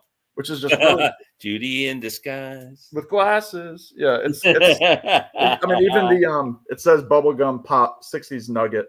And it's a fun little album. I've only listened to it, a few times, but it's got the hit on there, but it's got a lot of music on there. It's got 12 songs.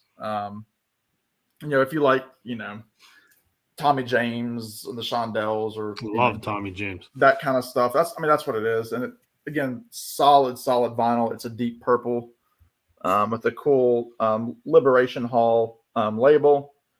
Sounds really good. Again, really thick 180 gram vinyl, made in Canada at that. But yeah, I mean, it's just a fun bubblegum pop. And I wasn't gonna get it, but then I saw Joe Mayo show it, and I saw a couple other people showed it, and I was like, I might as well try that. It was like $25, and so I went out on a limb, and I'm glad I did, because it's a fun little album. But that's the last of the ones that I'm gonna give my seal of approval to. But the other two that I have, I like. Well, I'll get to it anyway. All right. The last one I've got is my stinker. But before I show that, I see that our pal Chance, Concert Buddy's watching, and I got to show this because he would have just missed it a second ago. I bet he doesn't have this one. I know he's a big GPN fan. I'm surprised if he has it, but he might. He might surprise me. You never know. Mr. Macho Man himself. Yeah. Chance, I had to tell everyone your Macho Man camping story. Good.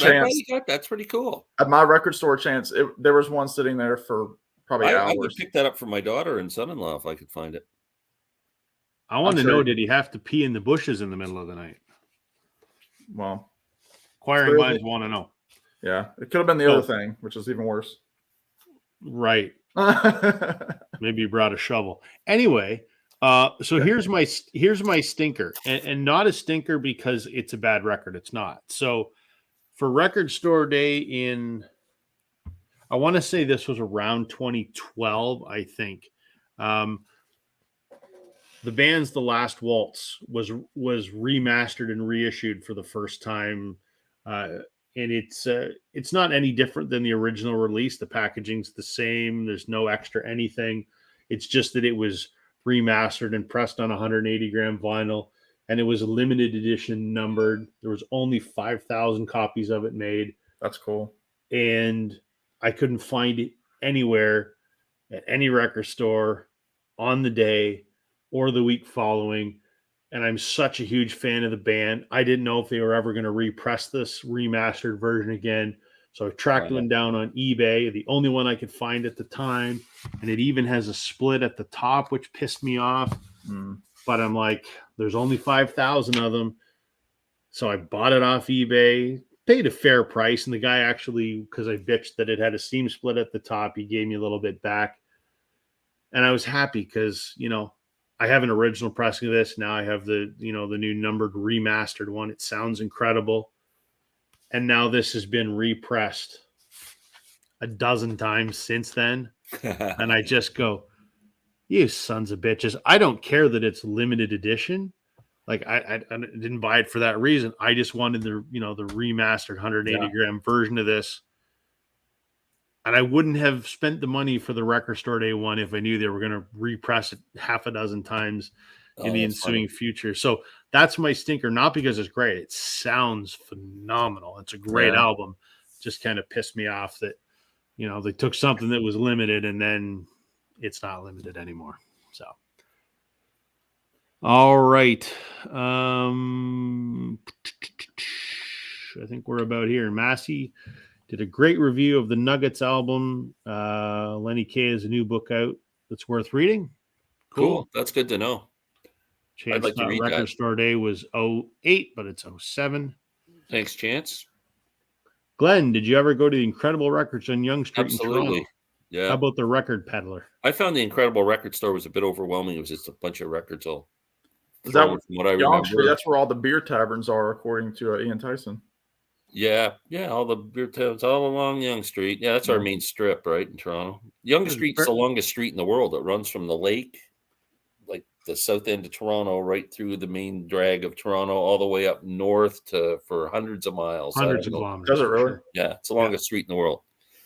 And I the doubt Record Peddler was another one. They were a little smaller than Sam's and A&A's at the time, but I lived in every record store on Yonge Street in Toronto. I didn't spill a lot of beer in the taverns until I was 18, but I was going to the record stores from the time I was like 6. Bob F. did his homework. He says Blue on Blue by Bobby Vinton was the first vinyl. Okay, cool. Vinyl in 63. Excellent. Thanks, Bob. She wore blue velvet. He's got the GPN Sun Studios. Good job, man. There we go. Let me ask you this then, Chance. You don't have the Live 05 CD EP, do you? Because that's the only one I don't have. 14 years I've been looking for it.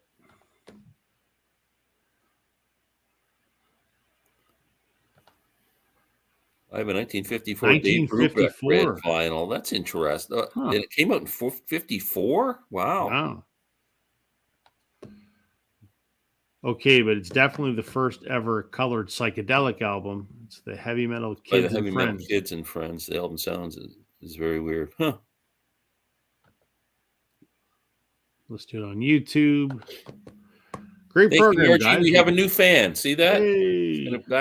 Thanks, Margie. Thank you. We'll probably be on Glen's channel next week. Maybe. We'll see what happens. Rob does such a good job. I'm thinking of just passing on the baton here. Oh boy.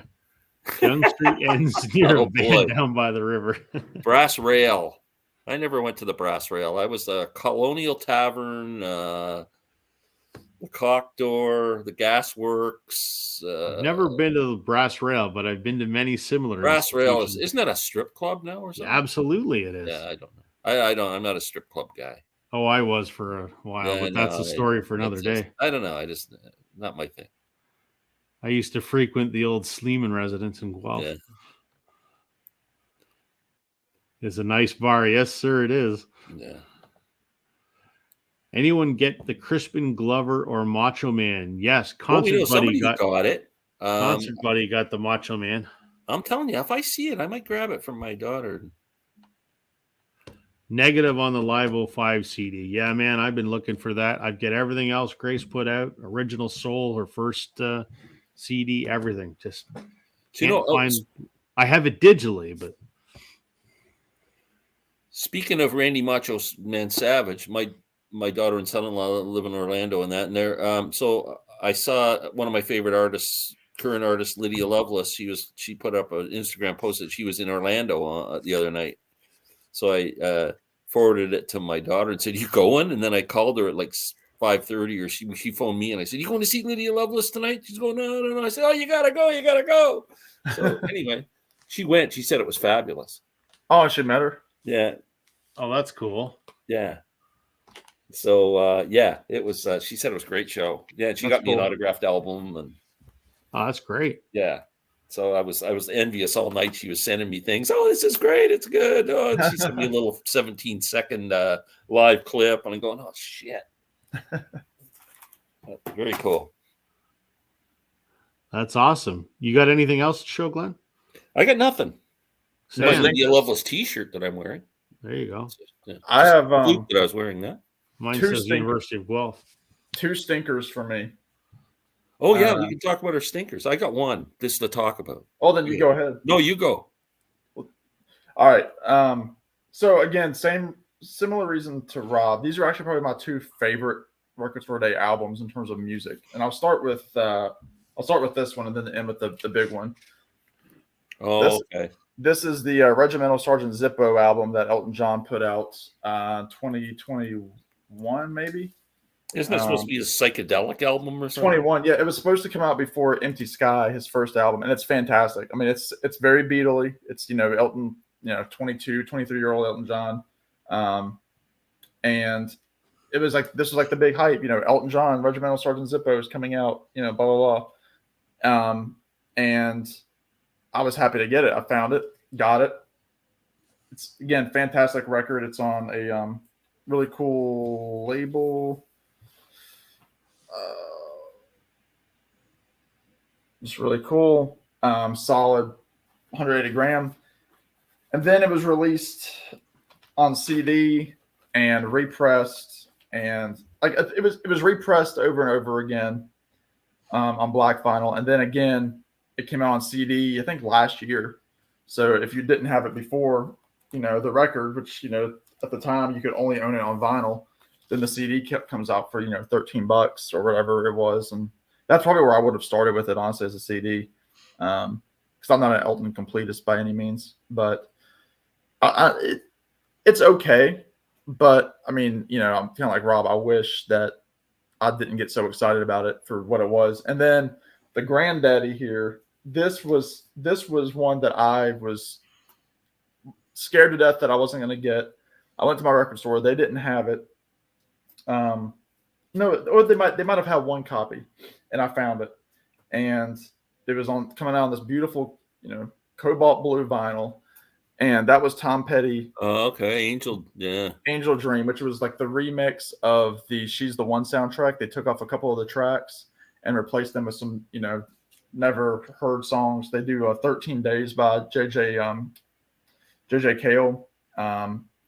They do 105 Degrees, One of Life's Little Mysteries, which are all songs that weren't released on the original. Just all new artwork, beautiful picture of Tom there. Again, inner sleeve with all the lyrics, and then the Record Store Day blue vinyl. And then they say, literally like the day after Record Store Day, we're going to release this on black vinyl, and the Tom Petty store is going to put out a CD copy. So, I'm stressing out, losing all the sleep, and then all of a sudden, they're like, oh, yeah, the blue vinyl is the exclusive. Now we're going to put out the black and the CD for all the world, and it's still in print. So it's like, all right. The term limited edition is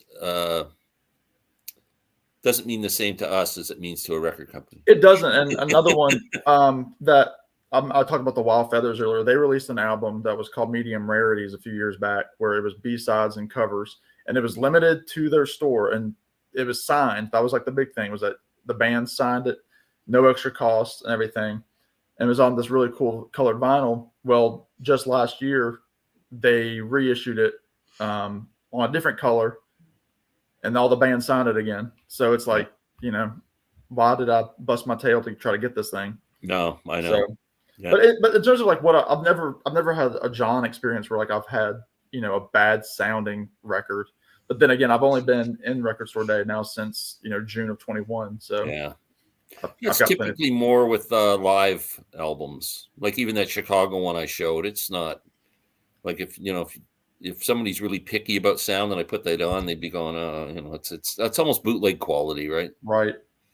Yeah, and I don't know. Yeah, I don't really want to listen to that. It's got to be pretty good. It's got to sound okay, It's hard on the ears when it doesn't. You had a couple stinkers, Glenn?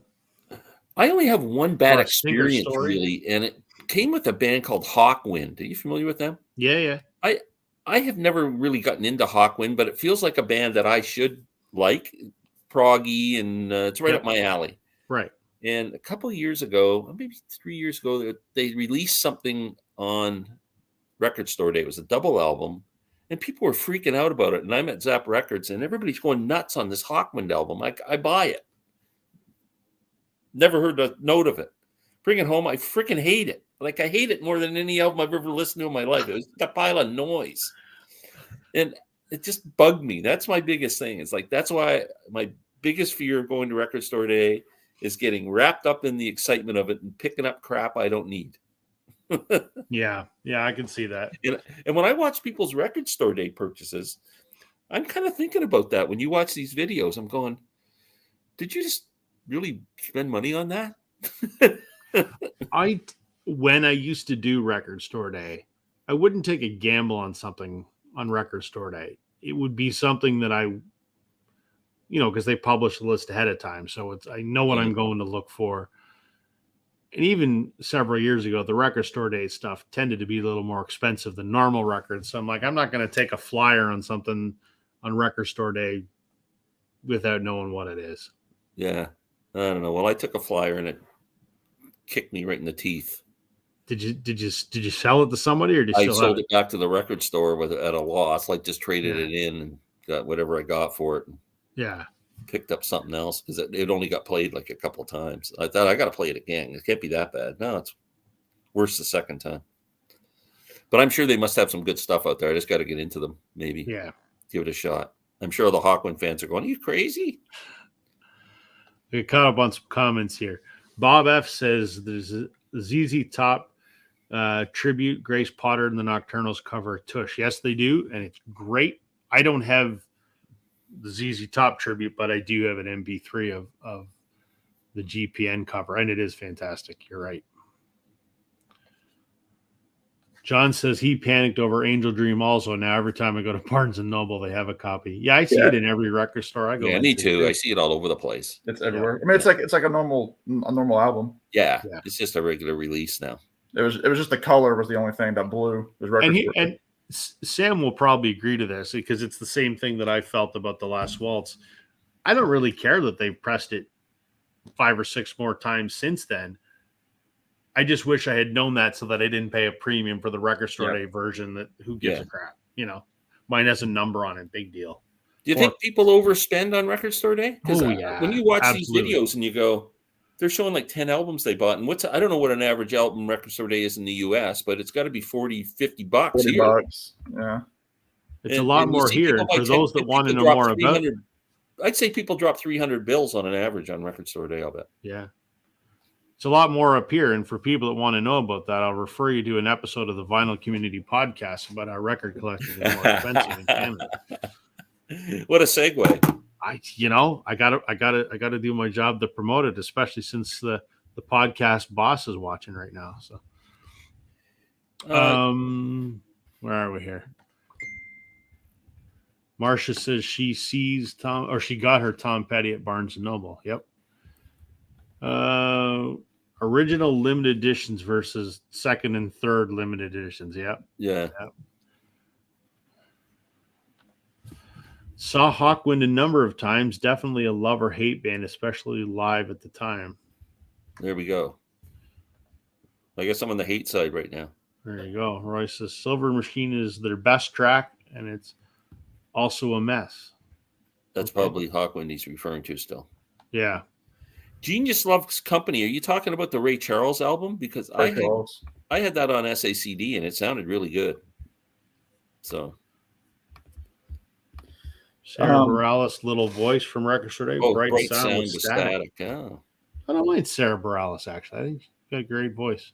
She's I call Sarah Bareilles Mom Pop. Check is in the mail, Rob. Yeah, thanks, buddy. I would be remiss if we didn't mention the passing of Harry Belafonte. Yeah. True. Who passed away today at 96. Really? A great man.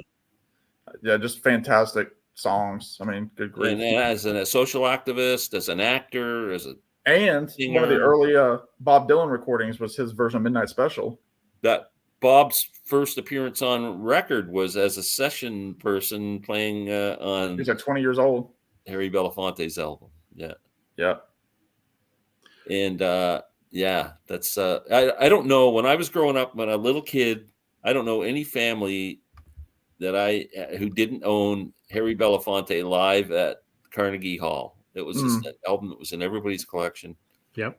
And there's, I don't know where I saw it. There's a film somewhere, whether it's on YouTube or on one of the streaming channels, of Harry Belafonte filling in for Johnny Carson for a week on the Tonight Show back in 1968, maybe. And Martin Luther King, Bobby Kennedy, there was all kinds of the people he had on that in 1968, it was pretty risky to have these people on TV. And it's riveting TV if you can find it. It's fantastic. Harry Belafonte was a great man. And there were a lot of deaths today in the world of music that were kind of just out of the blue. Who else? One of them was a songwriter who he wrote a lot of country hits, and he wrote a lot of stuff for like some of the hair bands. Like he was just a writer for everybody. He was like 56 when he died. I want to say he co-wrote some Bon Jovi cuts, like Living on a Prayer. I wish you wouldn't have asked me.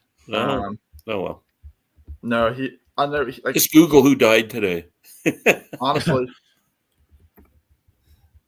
who is that?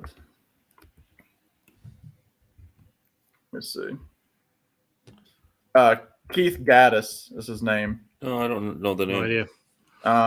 You would know his songs. Come on. He was pretty young, 56? 52. 52, wow. Yeah. Let me see if they would get to it. He worked with George Jones in the late 90s, and Sarah Evans. Like he was just around all those people at the same time. Wow. Dwight Yoakam.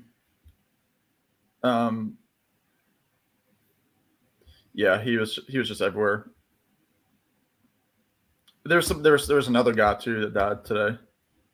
But anyway, enough of that. What a depressing topic. Yes. Part of that new West sale, Glenn, that I told you about, I did get this finally. One of your favorites. Oh, is that Washington? Which one's that? This is Ghost of West Virginia. That's a good one. Yeah. Yeah, about the coal mining. Yeah, I do. I have that in vinyl. But this, I don't know if this will mean anything to Rob, but did you see, Glenn, the Deading Company announcement about Billy Kreutzmann, that he's not going to be on tour? Oh, and really? It was a very interesting statement. It almost sounded like they didn't want him because of the direction that they wanted to go. And a lot of people are saying it's because of tempo. They want the tempo to be upped and that he's playing it too slow. Oh, wow. And so they kind of said, for creative differences, Billy will not be joining us on this. Well, I have heard that about that show, that the songs are kind of draggy. Well, he was in bad health. Like, he missed a bunch of them, and the guy from the Wolf Brothers and Further was playing drums. Interesting. With Mickey, but it was really, really something. Wow, that's interesting. Maybe he needs to take a step back. Yeah, health. Drums, playing drums when you're in your 70s has got to be freaking brutal. Well, I mean, look at guys like Larry Mullins or Phil Collins. That nerve. Yeah, Phil hasn't been able to play drums in like 12 years. That's a physical freaking activity, man. Especially when you play a certain style. Well, even Neil Peart, Ringo can do it. I mean, he's kind of just doing the regular beat. But if you're someone who's active as a drummer and got like a Neil Peart drum set, I was just Neil Peart with the complete circle. You got to get lifted into the middle. He was hurting on their last tour. Yeah, he didn't want to tour anymore, actually, right? Before he passed away. Yeah. Yeah. Speaking of Larry Mullen Jr., did you see U2's announce the details of their Vegas residency? Achtung, baby. Yeah. Oh, they're doing that album in its entirety, or? Yeah, I think so. Album? I think so, and they're doing it in that new sphere that they're building in Vegas. The MGM sphere. Yeah. They just when is the residency? I don't know, but I know they just like after they announced it, they added an additional 7 shows after the fact. I mean, I hope it's in August because Will you go down? I'm going to be in Vegas in August. So. Oh, are you for like a sales conference or something? We got a trade show. Yeah. It's in they kick it off September the 29th. Ah, damn it!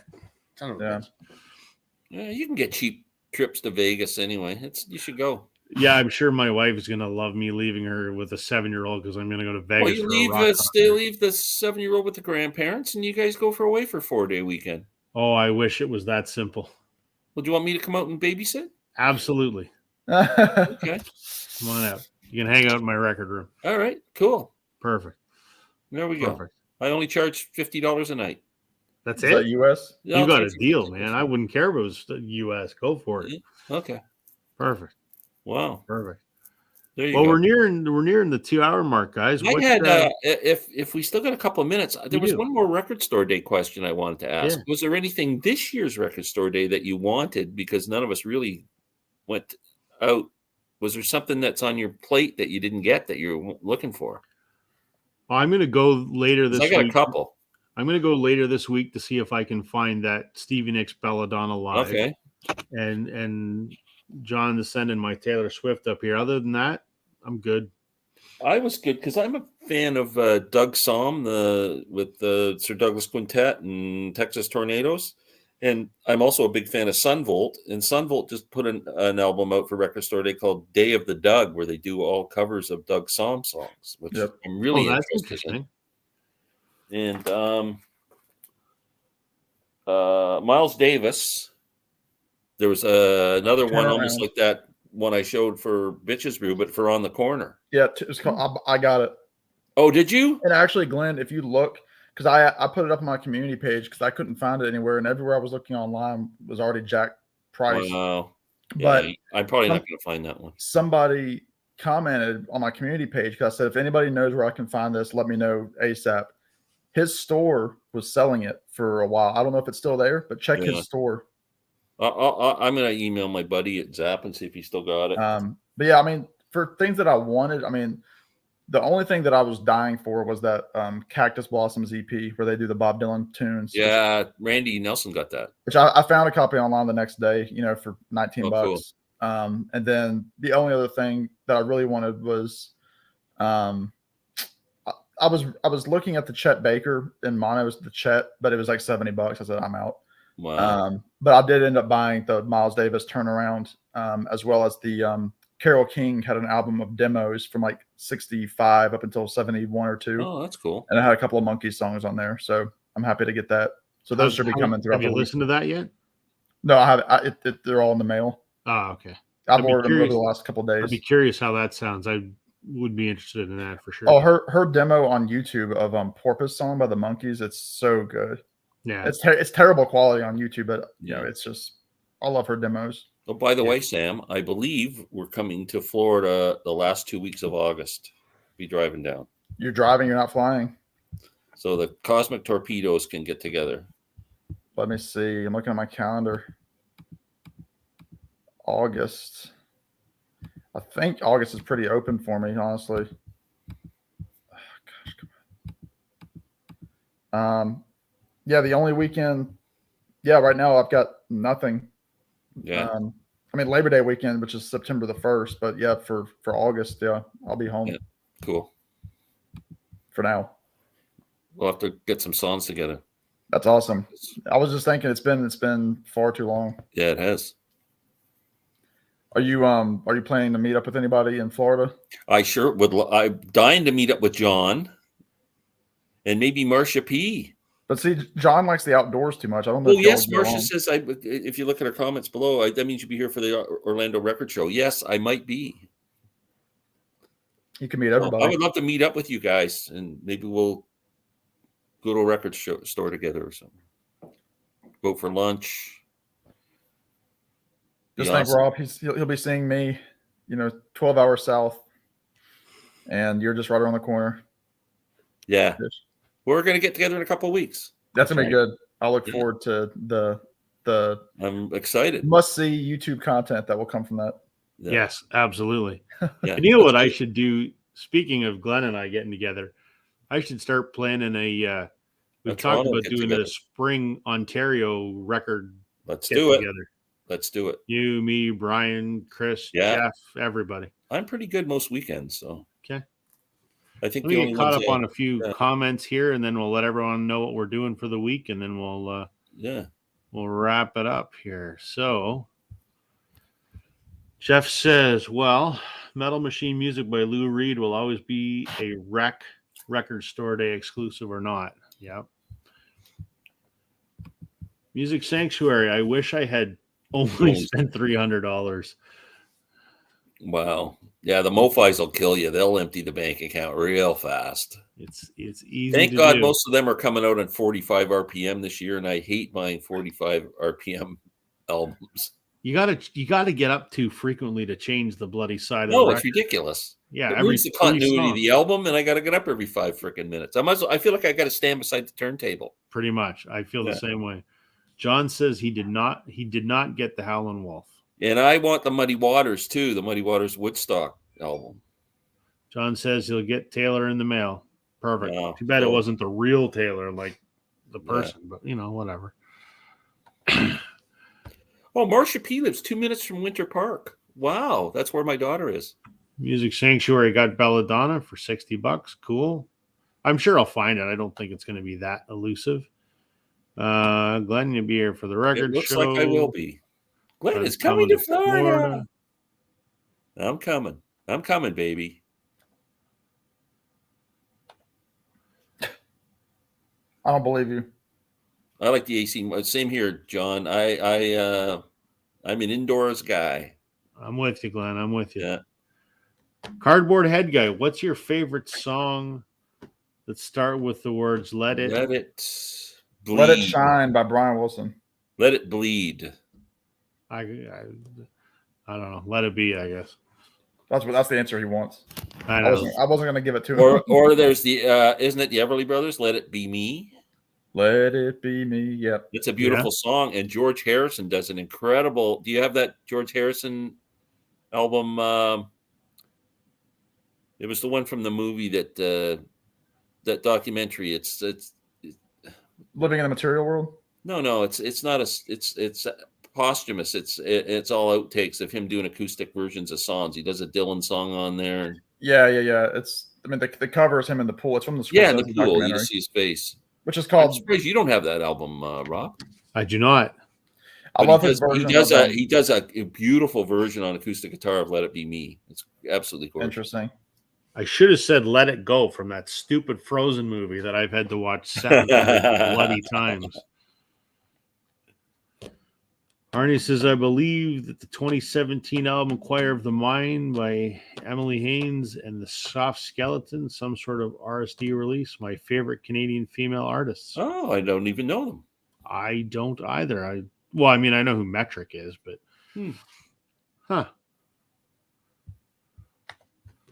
John says it's used to green screen. Oh, that's funny.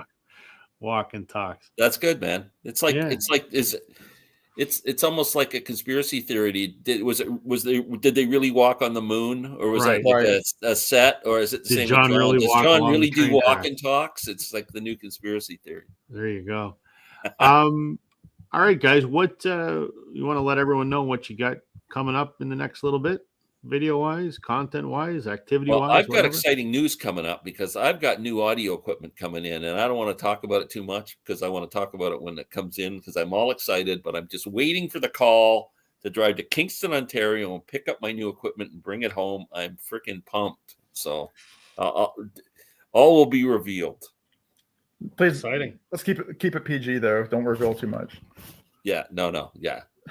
Any other videos you got coming up this week? I don't know what the heck I'm going to do. I'm definitely doing a video tomorrow about something, but I'll get up in the morning and I usually lay in bed at night. I go to sleep thinking about what video I'm going to do till I come up with something. Then I fall asleep. Nice. So I don't even know what I'm going to do. What about you, Sam? I've like unofficially taken like a YouTube break from like original content because I've just like my well ran dry and it's taken me a while to kind of get back in the swing. I've got a list of things that I wanted to do. Like there were like those like Glen did like his American and British bands that everybody did, and I had that written down, but then I went away from it, and it took me forever to do my review of the Zombies' latest record. So I've just been putting up a couple of tunes that I've been covering just to keep content out there. But I mean, obviously, I'm on Rich Strickler's channel all the time with the Authentic Rock and Roll Hall of Fame. Glenn and I just filmed Class of '73 tonight, so that should be up later this week.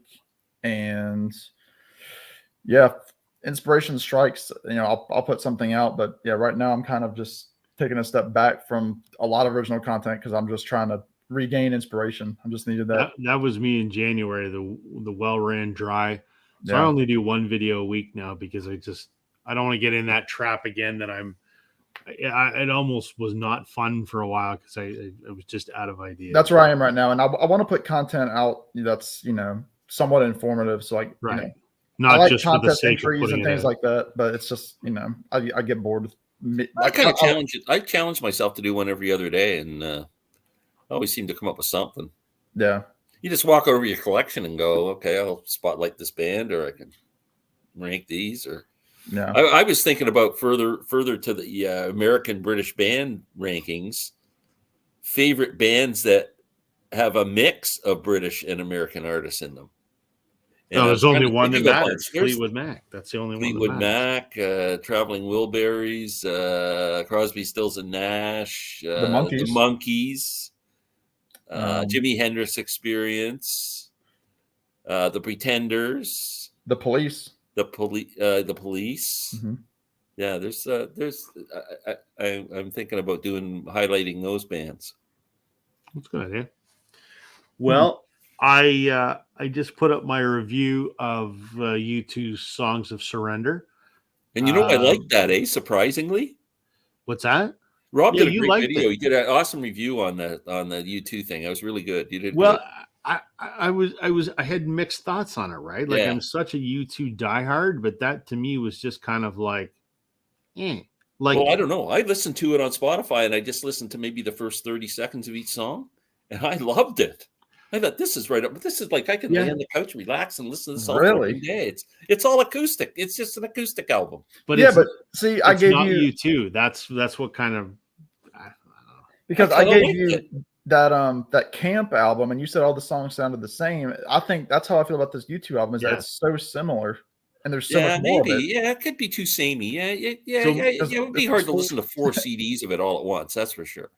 And you made that comment. You can only listen to it short spurts. Yeah, I found while all the songs were really good, it was just too much of the same thing.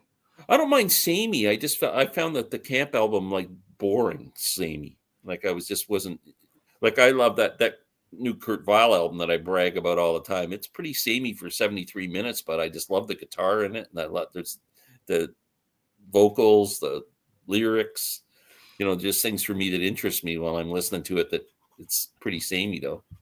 Yeah. So what I got new coming up, I probably need to do a recent finds video because I haven't done one in a long time, so I might do one of those. And then Friday night, Bob Egan's coming over, my buddy from Blue Rodeo and Wilco. Cool. We're doing another video, or we were supposed to do it last weekend, but he actually got busy in the studio doing some session work. So he's coming over Friday night. We're going to do a video. I won't say what the topic is yet, but I think it should be interesting. He and I are both going to show some records. And then there's a rumor that I might be guesting on a certain video series on a certain channel with some folks that ask some questions, but we won't. Cool. We'll let them reveal what that is later this week. So that's coming up in a couple weeks. So that's all we got. Very good. We'll look forward to that, and I'm hoping you're going to come out here in the next week or two. I mean, I absolutely have to for work, so it's probably not going to be next week. It'll probably be the following week. Okay, that works, and keep you in the loop. Yeah, for sure. I was in your old stomping grounds of High Point on Thursday, Rob. Oh yeah, yeah. I was there last week for the big furniture market. Sure. So I was there just for the day. It's 2 hours from my apartment, but I love that city.